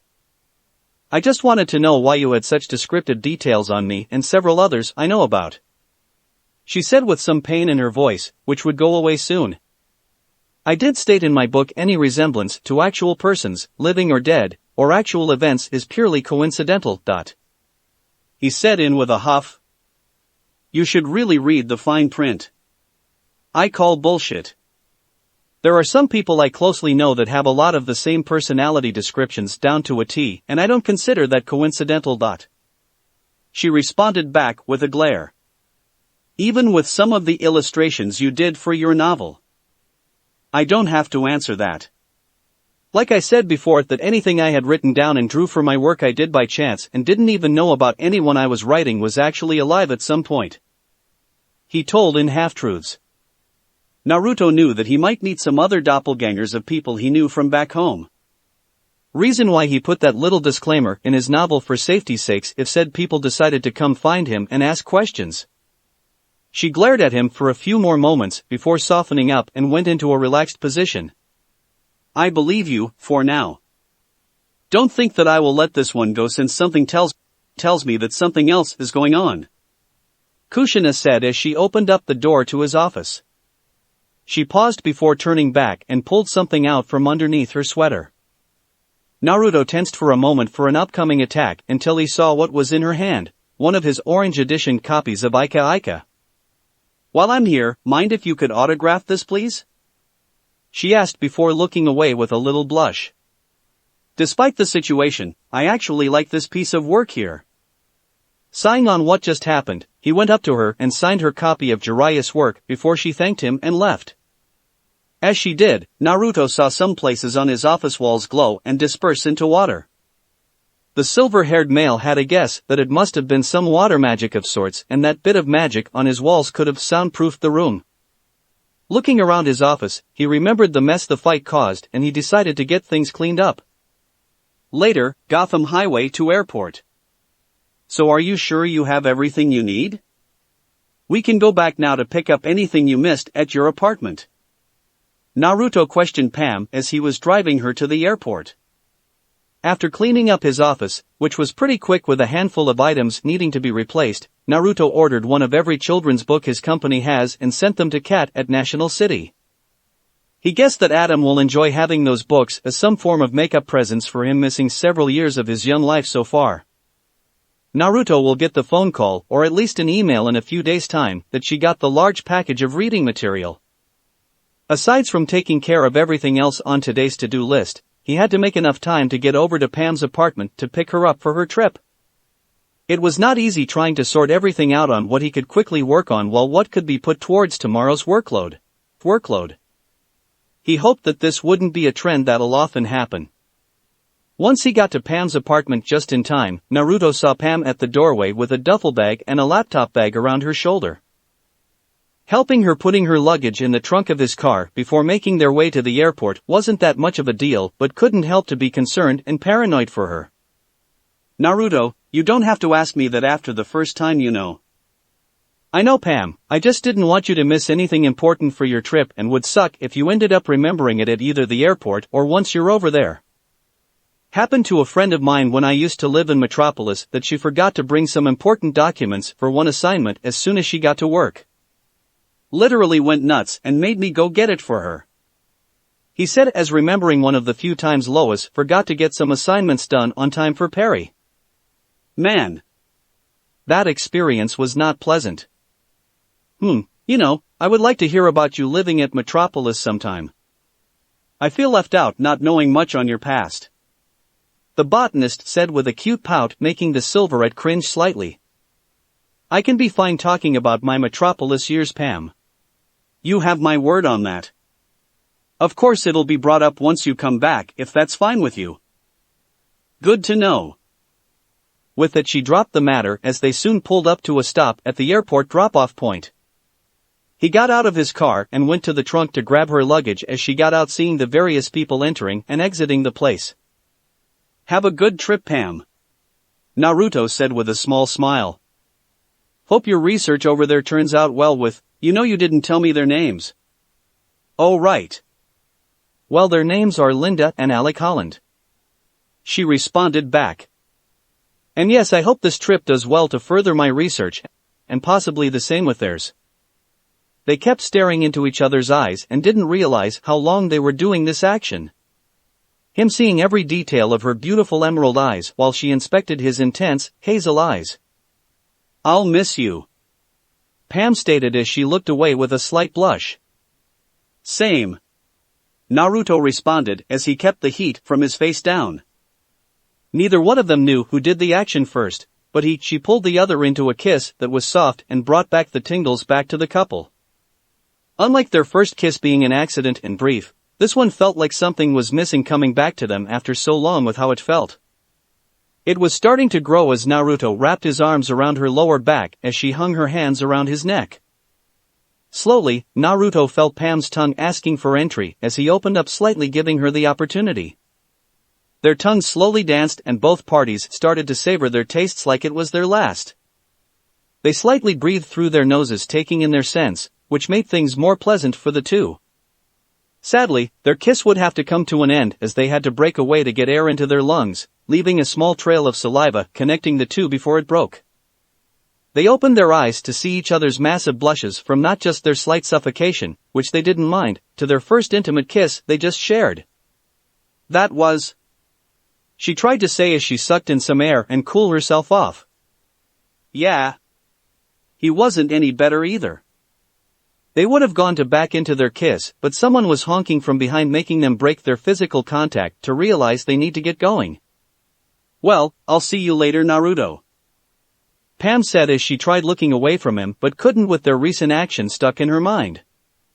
"Same here," he responded back as she picked up her things and headed towards the airport to get checked in and go through security. As she walked off, he couldn't help but worry about her now if something might happen while she is away. He hadn't felt like that since last night when Minato was going to kill her.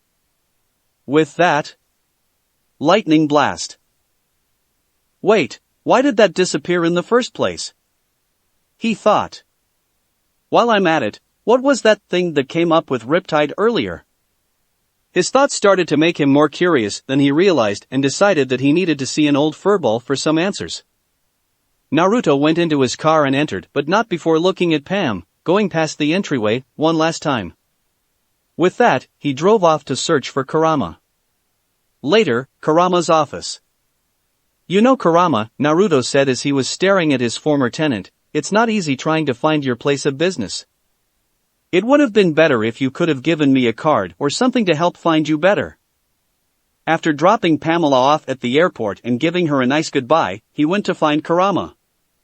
He had one hell of a hard time trying to find the guy since there was no reference for him to follow. It took him an hour at best before he saw Kurama, by sheer dumb luck, entering a building. He had to use his old shinobi skills, minus the chakra, to infiltrate the building and find the Buji turned human. Now here he is with one woman standing not far off from Kurama while the other person was hiding somewhere but can't place where exactly.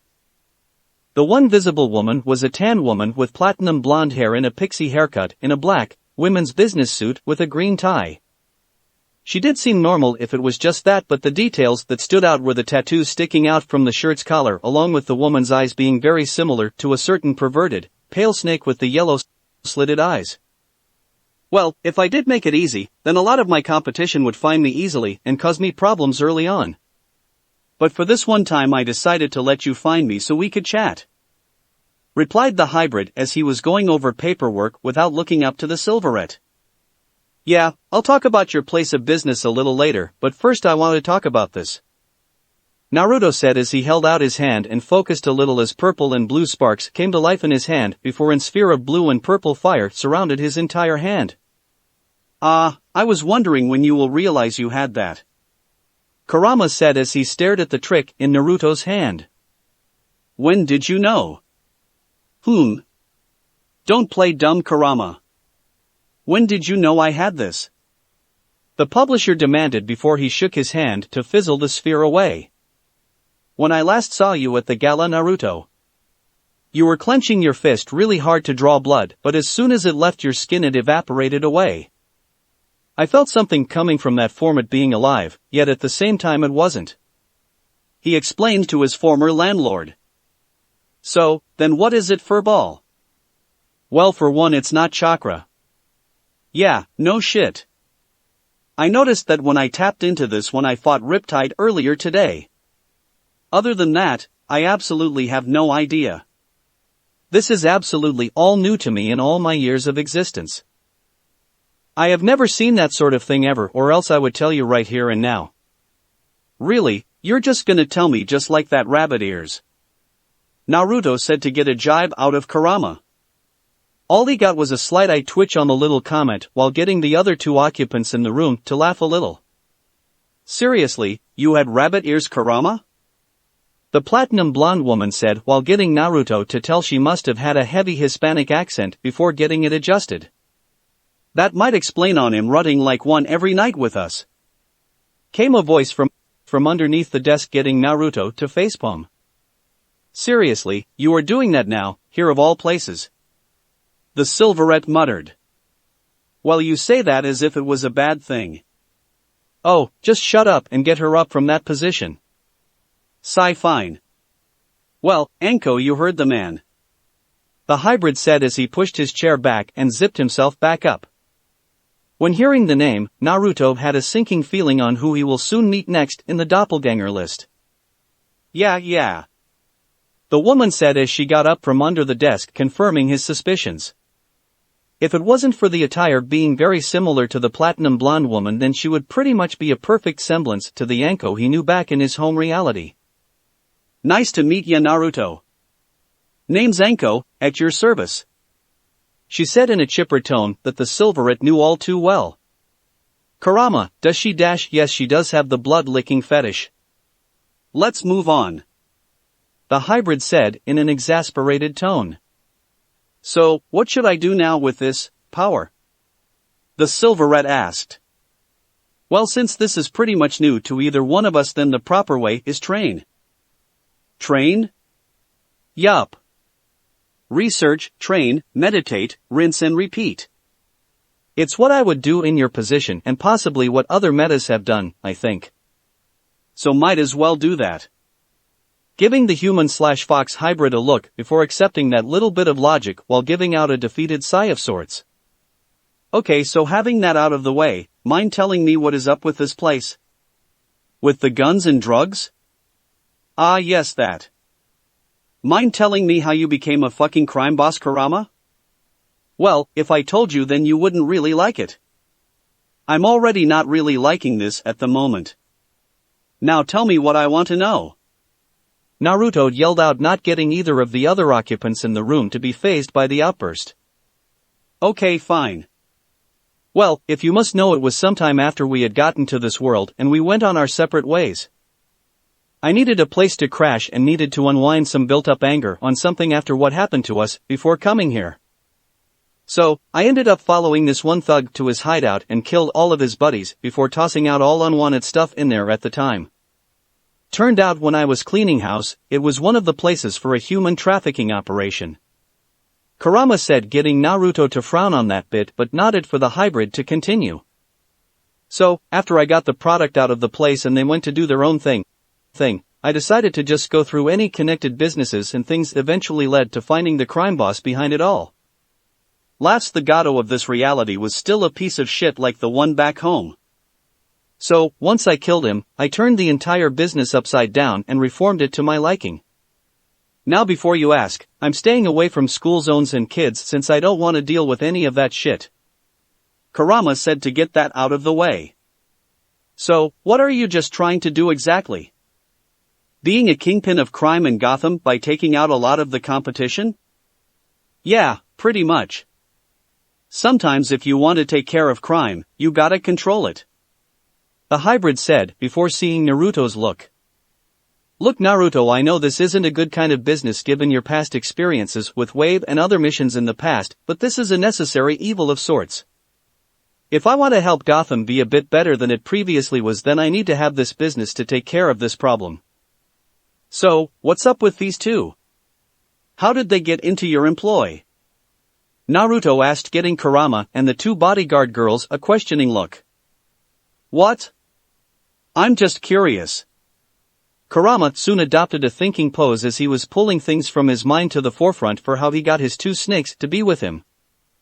What, he is around 1,000 years old. Give the guy some slack on having a lot of memories to go through. It was roughly a year or so after I had gained my organization when some of my boys and I raided a shipment of exotic goods from another mob, thinking the merchandise dealt with more weapons, narcotics and museum artifacts as usual. We didn't realize it was at the time the one mob we were raiding was contracted by the Cobra cult to deliver a shipping yard container to another city after it docked at the harbor. Once we got access to the container, we were surprised of seeing these two inside of prototype cryopods. It took a while to access the pod's logs and get a rough layout on what they are: brainwashed and experimented assassins to follow their contractors' orders and needs. After getting in contact through some of my informants, these assassins were kidnapped from either their homes or orphanages to be trained at a young age before being experimented on to become super assassins or some stupid name that can't seem original. In a way, Naruto, they were probably put through a similar process as the Root program back home. Explained the crime boss.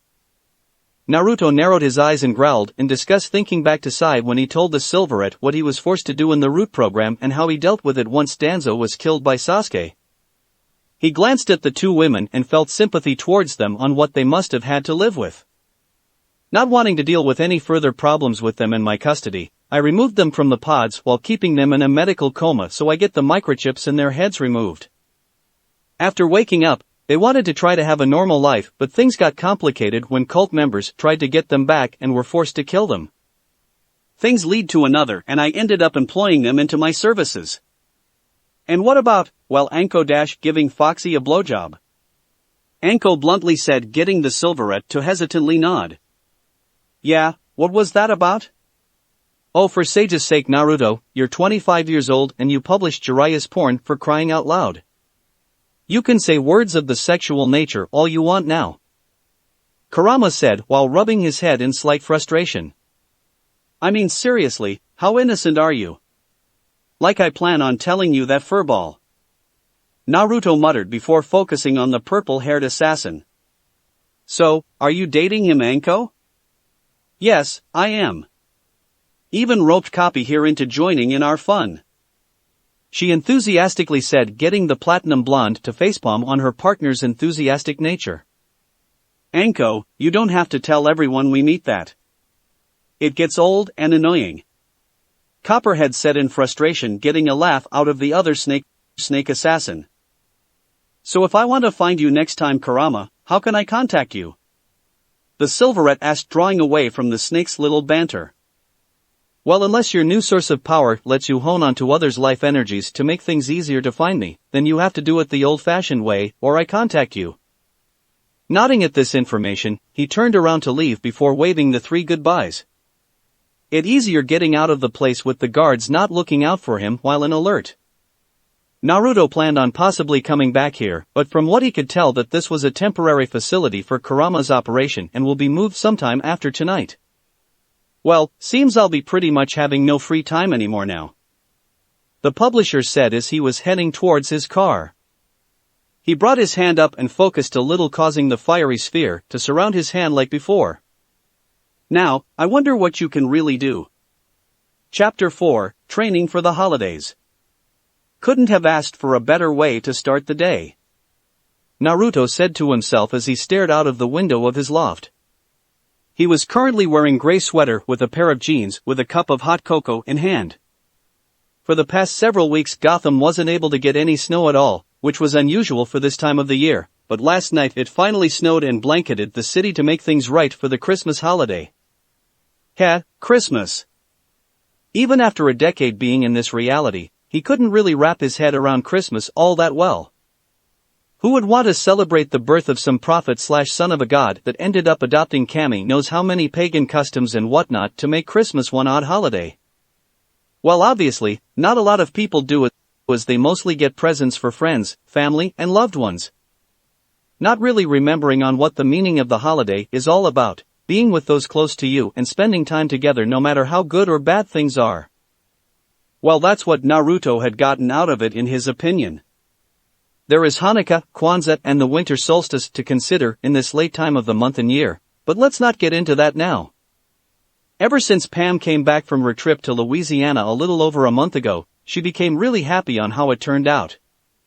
The possibility of improving her serum from what she had gotten from the Holland's information would push her current work ahead of schedule by Kami knows how long. So, to celebrate, along with Naruto's promise, they went out on a date which turned out a whole lot better than their first one. After dating a few more times, the two considered themselves a couple and were doing what they can to learn everything about the other to keep things stable. Keeping his promise, Naruto had told Pam of his time living at Metropolis and interning at the Daily Planet where he befriended Lois Lane and Cat Grant. It helped fill in certain stories that Pam was feeling left out on knowing full details on. Pam, in turn, told Naruto everything she knew about her botanist mother, who taught her everything she knew on flora. She also told Naruto about her father and on him ending up killed in a prison riot a year into his sentence. Pam admitted that when she was younger, she had wanted to kill her father in revenge for her mother but got over it as her father got what he deserved. This helped bring them closer with trusting each other better as they started learning more about each other's history, while as much Naruto could tell in half-truths on his part. During the past several weeks, Naruto had signed on a few new authors into his publishing firm like a spy thriller-themed writer with the pen name Rick Castle and a fantasy writer that went by the name American McGee. Their first books had hit and left shelves in an instant, making them pretty popular in various circles. Other books came out in the next in line of other successful series the firm was publishing, from the Game of Thrones, Indiana Jones, Daring Do, a friendlier, kid version of Indiana Jones, and Metal Gear series respectively. End result, the company was going to be making bank in the holiday season. In turn, and as per usual, Naruto had closed the business for Christmas Eve and Day so everyone can be with their families. If that was just what happened in the past weeks for the former shinobi, then it would have been pretty simple, yet boring. Well, that's what most people would think. Ever since Naruto talked to Kurama about his new power, he had been training every day to figure things out on what he can currently do. He was still physically fit and both his reflexes and agility were still as good when he was younger despite being powerless. For his training regimen for his power, he started out on what Kurama suggested: meditate and search for what he can find. Well, he did find something, and yet nothing at all like it was a void of sorts. On the first day, when he really got into his meditation, though, was an interesting one. Flashback. Okay, let's see what I can hopefully do here, Naruto said to himself in his living room. He had cleared a lot of the furniture and the surrounding items to a different part of his loft so that he possibly won't destroy any of his stuff. Naruto was in a meditative pose after seeing what he had found, or somewhat lack thereof, before closing his eyes to find it again and see if he can tap into it, unlike focusing the energy into his hand to make the hexagonal sphere with electricity. That bit was just focusing some anger in the fight with Riptide to just survive and just wanted to survive, so he will focus on that later. For now, baby steps. Once he tapped into that void in himself, he slowly felt lack of the floor underneath him, causing Naruto to open his eyes, seeing himself going through the floor without damaging it. Crap! The Uzumaki thought as he tried to scramble to get back up, but he fell right through, landing onto the loft below. Ow, that's gonna be sore for a while, he said to himself since he landed on his lower back hard. Shizune, is that you? A female voice called out, causing Naruto to pale. He looked around to find a door so he could hide or get the hell out of the person's loft quickly before a misunderstanding occurred. Shizune? The voice called out again in confusion before landing her eyes on the silverette. Naruto turned around and saw a black-haired, pixie-cut woman with bright, green eyes and only a towel wrapped around her to hide her modesty. Possibly since she just got out of the shower. In a moment's notice she screamed, "Pervert! Wait, it's just a misunderstanding," he called out frantically, as he didn't want to get in serious trouble here. In his bit of fear he didn't notice his hands glow slightly, but he did see the woman's eyes glow for a few moments, causing her to pause. Wait, why am I in my living room? She questioned herself, causing Naruto to look at her in surprise. She kept looking around the room and kept looking at Naruto, but there was no response at all. What just happened? The former shinobi thought before moving around a little and coming up close to her and waving his hand over her face, but there was no response. The woman scratched her damp head in confusion. Must have been something, but can't quite place it. She shrugged before heading back to her bedroom. Wonder where Isis is? Think it's feeding time for her. Not taking a chance to ask what just happened, Naruto quietly went to the loft's entrance and exited as quickly as he can. But what he didn't know was that he didn't give out a sound as he closed the door, even though a green-eyed, black cat stared at him in confusion on what occurred. Flashback end. After that little incident, Naruto decided he would need to be more careful now if he was going to be training on his powers. When he got back to his loft, he was thinking through on what he just did and guessed that his void power had several branches of abilities connected to it, like memory manipulation that made one think he wasn't there and seem invisible for a set period of time. When trying that ability out again one night by going to a bar and causing a fight, he worked on manipulating the memory of one guy and later several that he wasn't there at all. The little kicker that made him either laugh or just be annoyed as hell was his phasing ability, that he was able to go through objects now or even let objects go through him. That must have been the ability that fake Madara had back in his home reality, since it reminded him so much of how he was able to do his stupid whack-a-mole jutsu and other stuff in past fights. Even during other times in the past month, that ability tended to go off at the oddest times, that he would either phase through his chair in the office or his pants phased off of his waist and ended up showing his boxers to the world. The later ended up happening in an elevator with a mother and her troubled son that was causing some annoyance. Naruto's pants went down and the mother assumed her son was to blame before she apologized to the publisher. Naruto eventually learned he had a silencing ability one morning, that he couldn't sleep well one night and the sound of his alarm clock got too annoying for his liking and he subconsciously turned the noise off. He didn't realize he slept in and was late for work, but checked out his alarm clock once he got back. The Uzumaki thought his alarm was broken, but it was working just fine, especially once he turned the noise back on, that he realized he must have made a sound barrier around his alarm clock. Once he had gotten those three abilities under control, he started focusing on that one hexagonal sphere thing again and found out it was a part of a barrier-like attack of sorts. It was hard to figure out its capabilities, but over the past weeks he got a hang of it, mostly. Naruto went by a random alleyway on one of his days off and wanted to see if he had any defensive capabilities from his void powers, and decided to climb up the fire escape to make guesses on how well he could handle the falls. Suffice to say, it hurt like a fucking bitch. Flashback. Fucking hell. Naruto thought as he got up for the umpteenth time from the ground, as he was failing miserably on getting his defensive capabilities to work. His arms were getting sore and bruises were forming underneath his clothes, but he didn't know they were slowly fading away. Think I should call it an afternoon now and head back home, he muttered as he dusted himself off and walked out of the alleyway. Well, he tried to walk out of it when someone stepped in front of the opening of the alleyway. "Hand me your wallet and nothing will happen," the mugger said as he aimed a handgun towards the publisher. Naruto saw that the guy seemed shaky as hell with his gun and guessed that this was probably the mugger's first attempt on doing this sort of thing. Hey, a mugger needs to start off sometime. Before Naruto could even grab his wallet, the mugger ended up shooting off a bullet. The bullet got close to Naruto, but it faded away.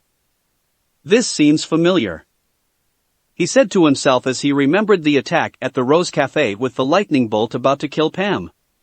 The attack was close, but it just disappeared all of a sudden. Naruto narrowed his eyes and saw a slight glare a little away from him of a hexagonal pattern. The hell? The mugger said out loud. He thought he missed the shot, so he fired his gun several times. Each bullet got erased or deflected before it got close to the silverette. Okay, this is getting annoying now, Naruto said as he walked up to the mugger and punched his lights out. After that, Naruto found a phone booth and called the police as an anonymous tip before he headed back home. Flashback end. After that happened, Naruto eventually guessed that his barrier was similar to Gaara's ultimate defense in some manner of speaking. It would act accordingly if any harm was coming towards the publisher, but wouldn't really work if the harm was self-inflicting. Sure, he would have that odd healing factor of his now that it would either erase or fade the pain away, but that barrier would only work if he was attacked and focused on it if he wanted to. Naruto remembered that the odd hexagonal barrier had some electricity coming off of it and decided to test it out the next day, and this time he went to a junkyard. The Uzumaki focused the void energy into his hands and for some reason thought of his Rasengan and its variants before he lost his chakra. Deciding to test his little theory, he ran up to a broken refrigerator with his void Rasengan on hand and hit it, resulting with the object having a hole with some sparks coming off of the edges. He then focused again and threw his attack which resulted just the same, but this time it exploded to show a white sphere with dark edges and purplish-blue sparks coming off of it before it faded away. Naruto still had plenty of time to kill that day, so ended up checking out several sizes and strengths of his void Rasengans. That the smallest he could muster was the size of bullets or his old mini Rasen Shuriken, while the largest was similar to his old big ball Rasengans. Though with the biggest ones caused some bit of strain on the publisher with having to put in a lot of energy into it, he decided to lay off on those. To finish off the training session, Naruto decided to let his imagination take over. He remembered back when the Thunder God attacked him and the former shinobi was out of throwing weapons that made him wish he could have had more. So Naruto thought of some throwing knives or something of the sort and focused in his hands. Some knives formed into his hand that looked like a sharp, silver-white cross with some black on some parts. He smiled when he felt the knives in his hands and started throwing them like in the good old days that made things interesting. He thought of one more throwing weapon to create before calling it a day, which resulted in creating cards for some odd reason which had a particular symbol on it. Similar to the knives, but towards the bottom looked like a heart was connected to the end, and it repeated on the card's background with one big one being the focus. Soon after creating the cards they, along with the knives, dispersed into blackish smoke, making him realize that his constructs have limits with supplying power to them. Other times for the rest of the month, he kept on training on these abilities to at least be used to them before he attempted to figure out what else his power had in store for him. "You have been staring out of the window for quite a while, Naruto." A voice called out from behind him, knocking him out of his thoughts. Sorry about that, Pam. I've just been reflecting on the holidays," he said to her as he turned around, seeing her on the couch wearing a purple sweater and a pair of black jeans that hugged her form nicely. "Really? Why's that?" "Well, as you know, when I was growing up, I never really had any holidays to celebrate with," he stated, causing her to frown. "Yes, I know, and I still feel horrible that happened to you." "Sigh, I know, Pam. I know," Naruto said before continuing. "I did enjoy some of it when I was in Metropolis, when I was dragged along with Lois to spend time with her, Lucy, and her general of a father." "From what you told me of General Lane, that must have been some odd experiences back then," Pam said with a chuckle. "Oh, definitely." He smiled as some memories flashed before his eyes. "When I first met him that one Christmas, he thought I was Lois' boyfriend and actually whipped out his handgun on me. Yeah, that was not a pleasant experience, with Lois and Lucy literally beating the shit out of their old man for doing that." When hearing that, Pam couldn't help but laugh hard when imagining a high-ranking general being beaten up by his own daughters. "Of course, in the next year I was dragged over to Kat's place saying that it was her turn with me for the holidays," Naruto said, causing Pam to quiet down a little when hearing about his old blonde friend. "When I got over there it was decent to a certain degree, but good God, her mother was practically a picky bitch," he said as he rubbed his head on those set of memories. "Ugh, she was so nitpicky and correcting on everything.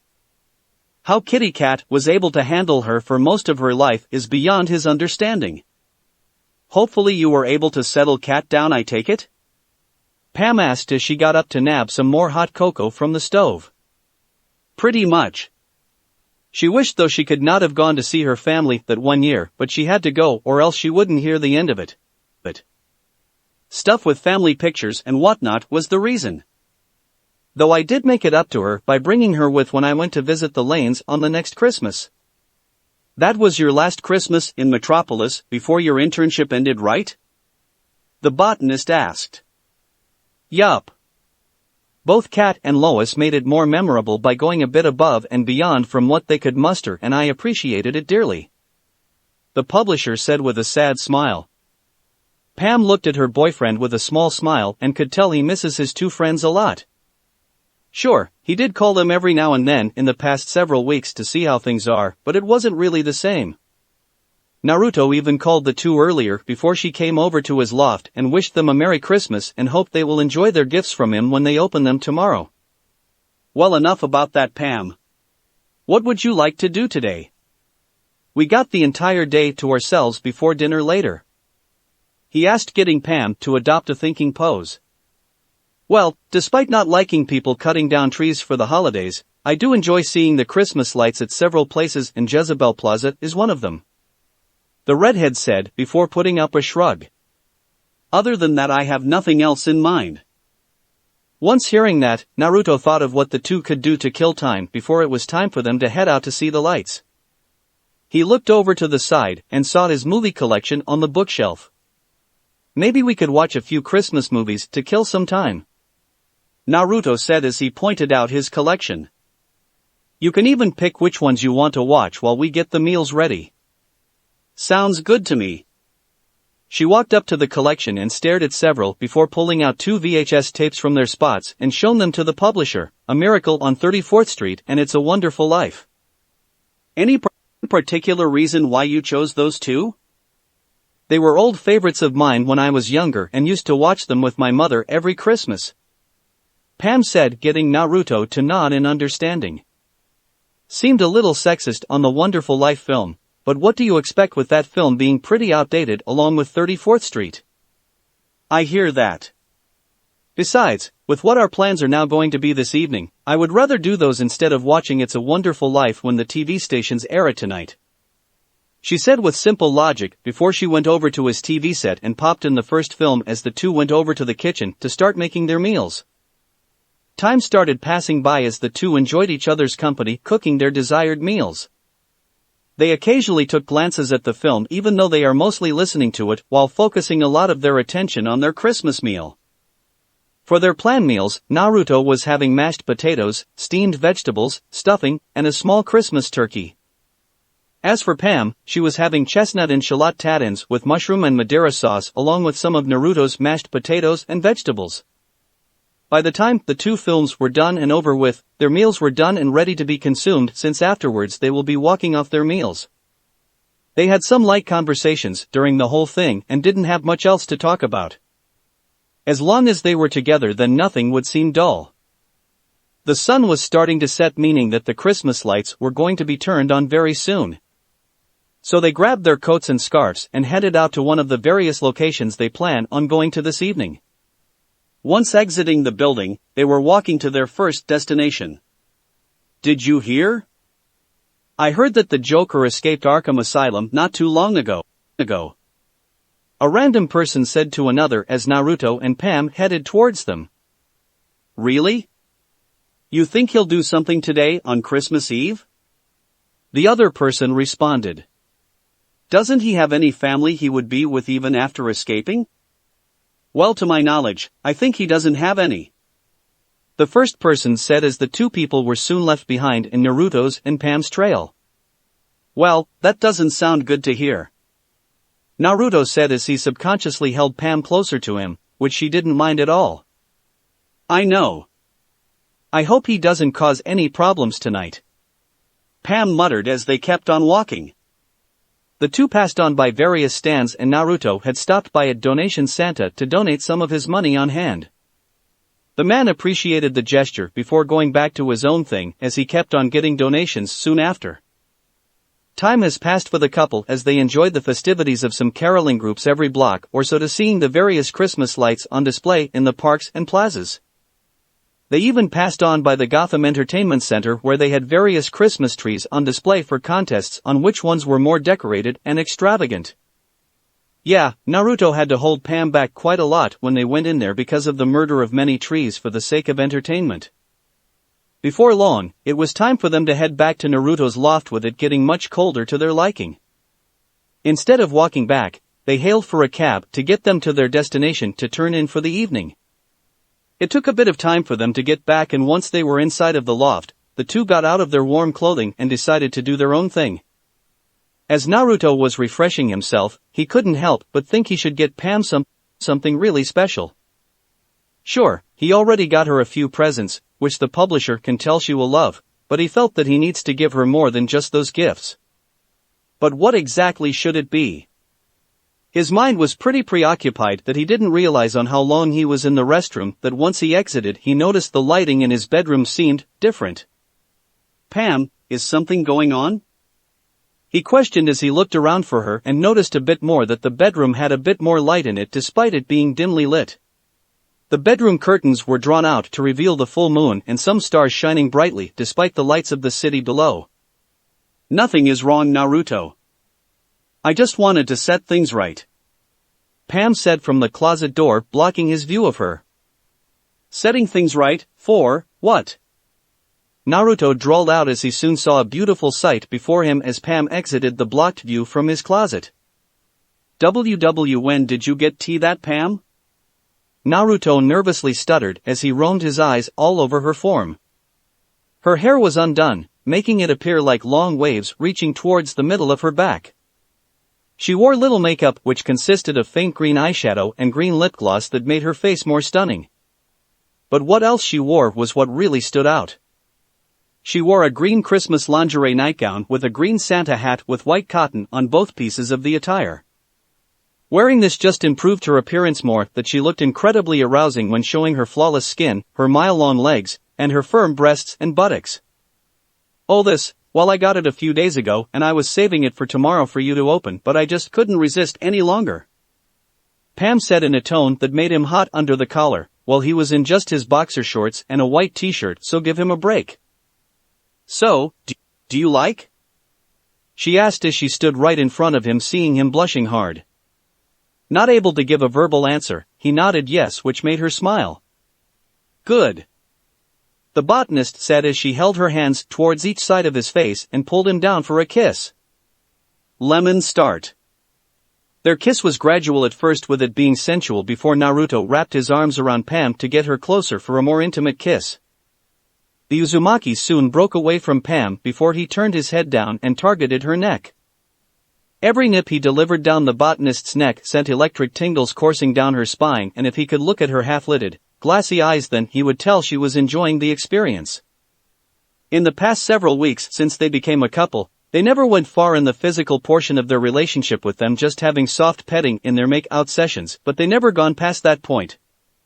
It seems they will finally cross that boundary tonight. In his actions of leaving hickeys onto his moaning girlfriend's neck, he was turning her towards the bed and made her walk backwards till they both fell down onto its sheets. He released his hold on her before capturing her lips in a soul-searing kiss, which she fully accepted. He once again broke the kiss, seeing her pleasured look, and Naruto couldn't help but smirk on the view. Sorry if I didn't say this before, Pam, but I really love the gift. The publisher said in a tone that the redhead never heard before from him, that seemed to resonate with her, causing the woman to shiver while still enthralled from the actions of her boyfriend-turned-lover. Even though she herself enjoyed being on the receiving hand, Pam wasn't going to let Naruto have all the fun, even as she saw Naruto pull his shirt off, making her drool a little of how defined he was of the lean, compacted muscles. Quickly wrapping her legs around his waist, she used her surprise tactic to catch him off guard as she made them switch positions, from her hovering over him and Naruto lying on the bed. The Uzumaki saw the predatory glint in her rich, forest green eyes and could tell she is going to have a lot of fun this evening. Pam leaned forward till her mouth was right next to his ear before speaking. You're welcome, Naruto. It took me a while to find the right one, and I wanted to make things special for tonight. As she said this, she took a nibble on his earlobe before kissing him once again while running her hands all over his chest without anything blocking her. In the past make-out sessions with the soft petting, she could only feel so much with his clothing on, but now she is feeling much more than that. While she was doing her current action, Naruto was moving his hands all over her form, from her back, her legs, her sides, her ass and her breasts. With his hands, travels seemed to get Pam more excited than before of how sensitive she is starting to feel. The redhead moaned on the contact and seemed to want more. She wanted to get a rise out of her boyfriend, so she let her hand travel towards his boxer shorts and went underneath to feel his length. Though when she got there, she didn't expect the anaconda hiding in there, causing her to widen her eyes in surprise. Her hand kept exploring and was feeling heat coming off of his tool in the process. As this was going on, Naruto was moaning into her mouth due to her actions, thus causing him to want more out of her. He moved his hands back to her ass and started massaging and squeezing them in just the right spots, causing her to shudder in response. You know, as much as I would like to have more of this gift, I think it's your turn to receive something from me, he said as he once again switched places with her, causing her Santa hat to fall off, not that they really cared anymore. Naruto soon pulled the top of her lingerie downwards, causing her bountiful breasts to pop out and seemed to be held in place by her sexy piece of clothing, not that it needed to, as there was no form of sag in them at all. Practically a pair of near perfectly sized breasts with nicely sized nipples. He latched onto one of them with his mouth, while his hand took a hold of the other one as he worked on both of them. Naruto sucked, twirled and bitten the nipple in his mouth while his hand was pinching and pulling on the other, causing Pam to squirm under him. And Naruto, the redhead muttered under her breath as she held his head closer to her bosom. He soon let go, despite her attempt to hold him down, before his mouth and hand switched positions on her breasts. This process kept on going for a while, making Pam to keep on calling his name, to keep on doing his current action. This went on for a few more turns on each breast, before he had let go of both of them. Glancing up, he could see Pam's confused look while she was trying to calm herself down with haggard breaths. Wanting to tease her more for her gift, he started trailing kisses from the middle of her breasts all the way to her navel as he licked it through the fabric, making her twitch a little while he was rubbing her sides. He soon went past all that as he came up to her legs, causing her to know what he plans on doing next. Naruto had to be a little forceful when opening up her legs to him, but he gave her reassuring kisses to each of her limbs from the calves to her mid-inner thighs. Once he got to his destination, he lifted up the themed lingerie up to see an interesting sight. Really, mistletoe? He muttered before looking up to see Pam's embarrassed face as she looked away from him. Don't worry, Pam, I want you to feel how I feel whenever I'm with you. So don't worry, I'll be gentle. As he said that, he slowly faced her mistletoe panties as he pulled them to the side, seeing her other lips before he breathed on it, causing her to shudder a little. He placed a few kisses around it and even on her nub before he kissed the inside of her lips. Naruto wrapped his arms around her thighs as he slowly made out with her nether lips, causing her to moan a little louder than before. Naruto, deeper. Pam called out, making him lick her inner tunnels quicker and hopefully deeper. She soon brought one of her hands to his head in the attempts of making him go deeper than he is capable of. Getting the message better, he unwrapped one of his arms from her thighs and brought his hand to her folds before he inserted a finger inside.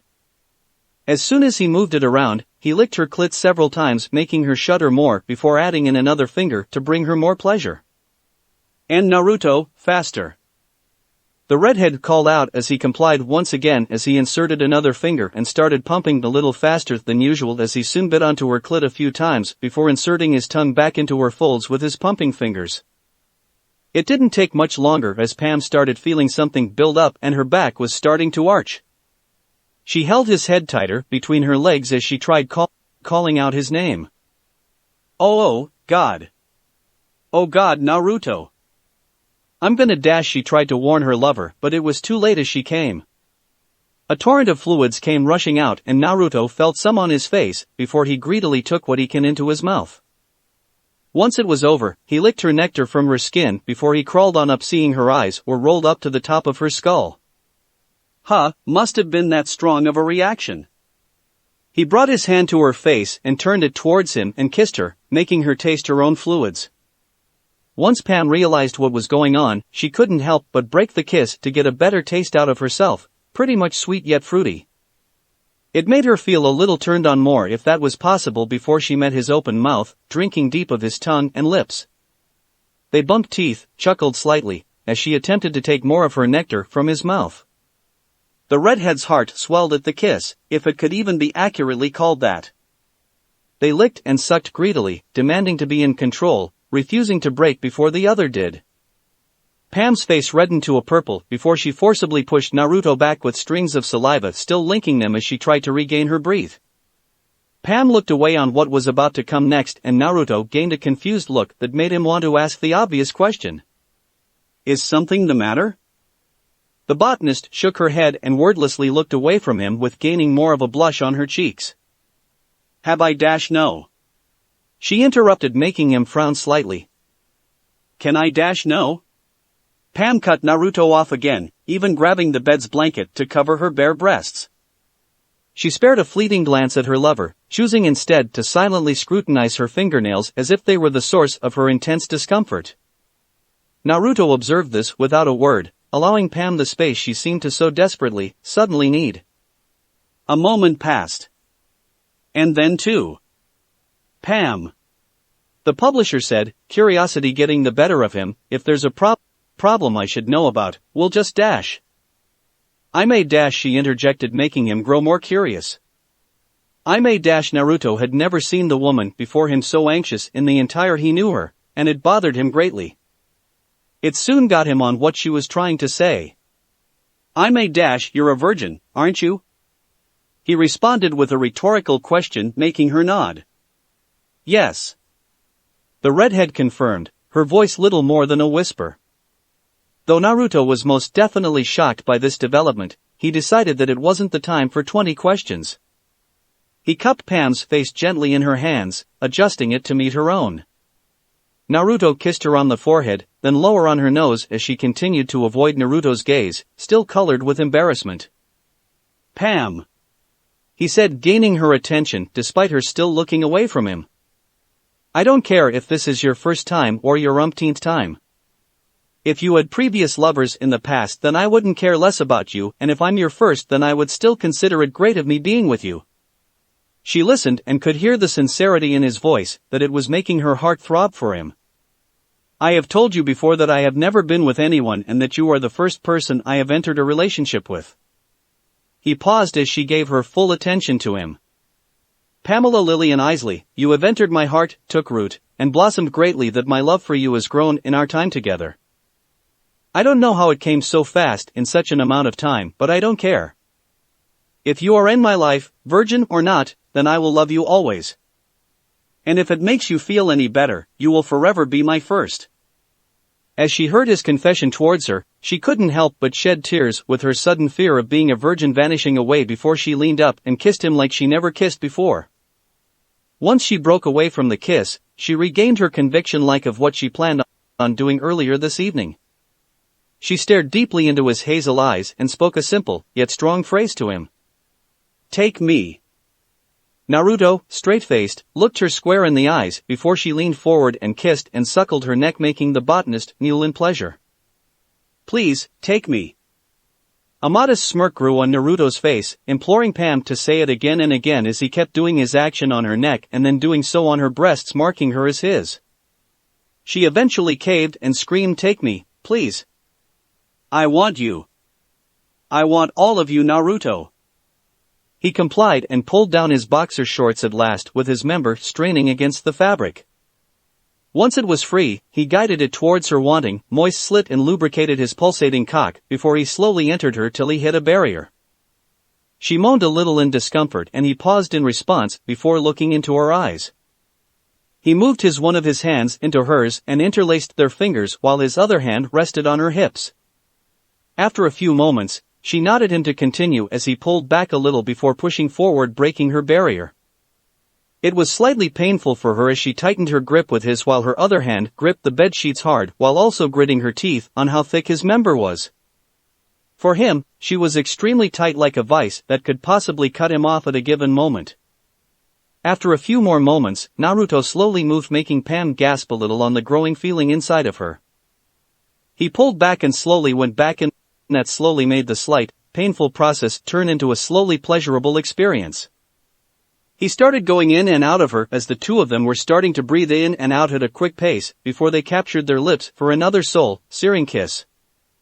Naruto kept on moving while they were still connected on both ends, and he broke his kiss so that he could stare on her form with her breasts swaying back and forth.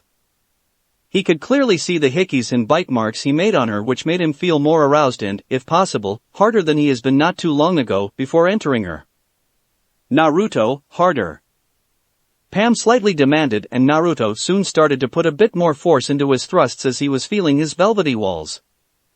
Both of them were giving out moans and grunts that were filling up the entire bedroom as their pleasure was starting to go higher and higher with each thrust. Faster. Please go faster. She breathed out, to which he complied once again as he was doing what he can to move his hips faster and faster while trying to hit her harder. Deeper. Go deeper. Pam called out, making Naruto pound his cock into his beloved's core, and she began to buck her hips for the first time since he entered her.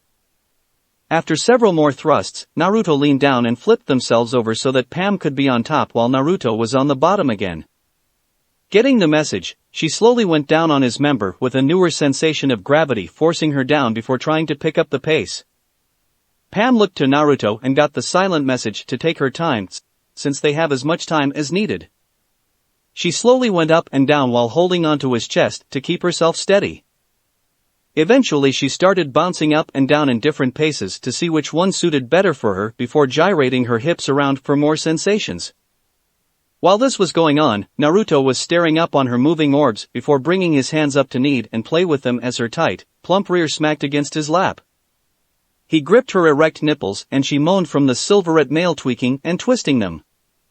Oh God, this is amazing. I think every time I come on down, I feel he is coming closer to my womb, makes me feel tighter, Pam thought to herself as her blush had covered the whole of her face. Her forest green eyes sparkled like true emeralds as Naruto thrust his hilt into her wetness and it rubbed against her velvety walls. Thanks to the combined feeling of her breasts being endlessly groped and Naruto's cock rubbing against her special spot, she wondered how long it would be before they came. The Uzumaki soon let go of her breasts, making her moan a little on the missing feeling before she felt his hands glide down her sides and onto her rear and gripped hard. She soon realized what he was about to do as he pulled Pam down hard, making the tip of his member hit and open up her womb slightly. This new feeling made her eyes widen and a jolt right up her spine to make her arch her back. He kept going at this for several minutes, making her feel closer to her own orgasm. Not knowing her impending orgasm, Naruto felt his balls growing tighter and moaned as Pam rode his throbbing cannon. The couple worked their hips together in perfect tandem and she moved her hands to his face to kiss him again and stroked his whisker marks. Pam, I feel like I may about to. Naruto said as he broke the kiss to give her the warning. Holding out as much as he can in hopes of coming roughly the same time with Pam. I feel it too, please, do it inside of me. Pam whimpered as she grew tighter on his shaft and in turn, it became swollen within her walls, and just as she felt herself getting close. Without saying a thing, both of them slammed down onto each other hard as he entered her womb. They tensed as her walls tightened greatly around his member and both spurted multiple times, with most of it exploding from her innards with both of the essences mixed together. With her womb being overflowed with cum, both melted into their released pleasure and closed their eyes while moaning to her heart's content. The blend of her juices and his semen oozed from her entrance and virtually covered his entire cock, caused it to slide out when she fully laid onto her lover. Lemon end. As exhaustion got the better of them, the two were slowly succumbing to their sleep with each other in their arms for comfort on their Christmas slumber. But before they did, each muttered one last thing to each other as Morpheus took them to the land of dreams. I love you, Naruto Uzumaki. She said as she wrapped her arms around him and rested her head on his strong, beating chest. And I love you, Pamela Isley. He said to her as he kissed her briefly on the lips. Merry Christmas. Unknowns to them, the Christmas night would be very active as the dynamic duo of Gotham City had to take down the Joker. They'll hear about the incident in the morning. That's it for this reading. Hit like and subscribe for a free ticket pass going to the different worlds of anime fanfiction. Looking forward to having you on board again.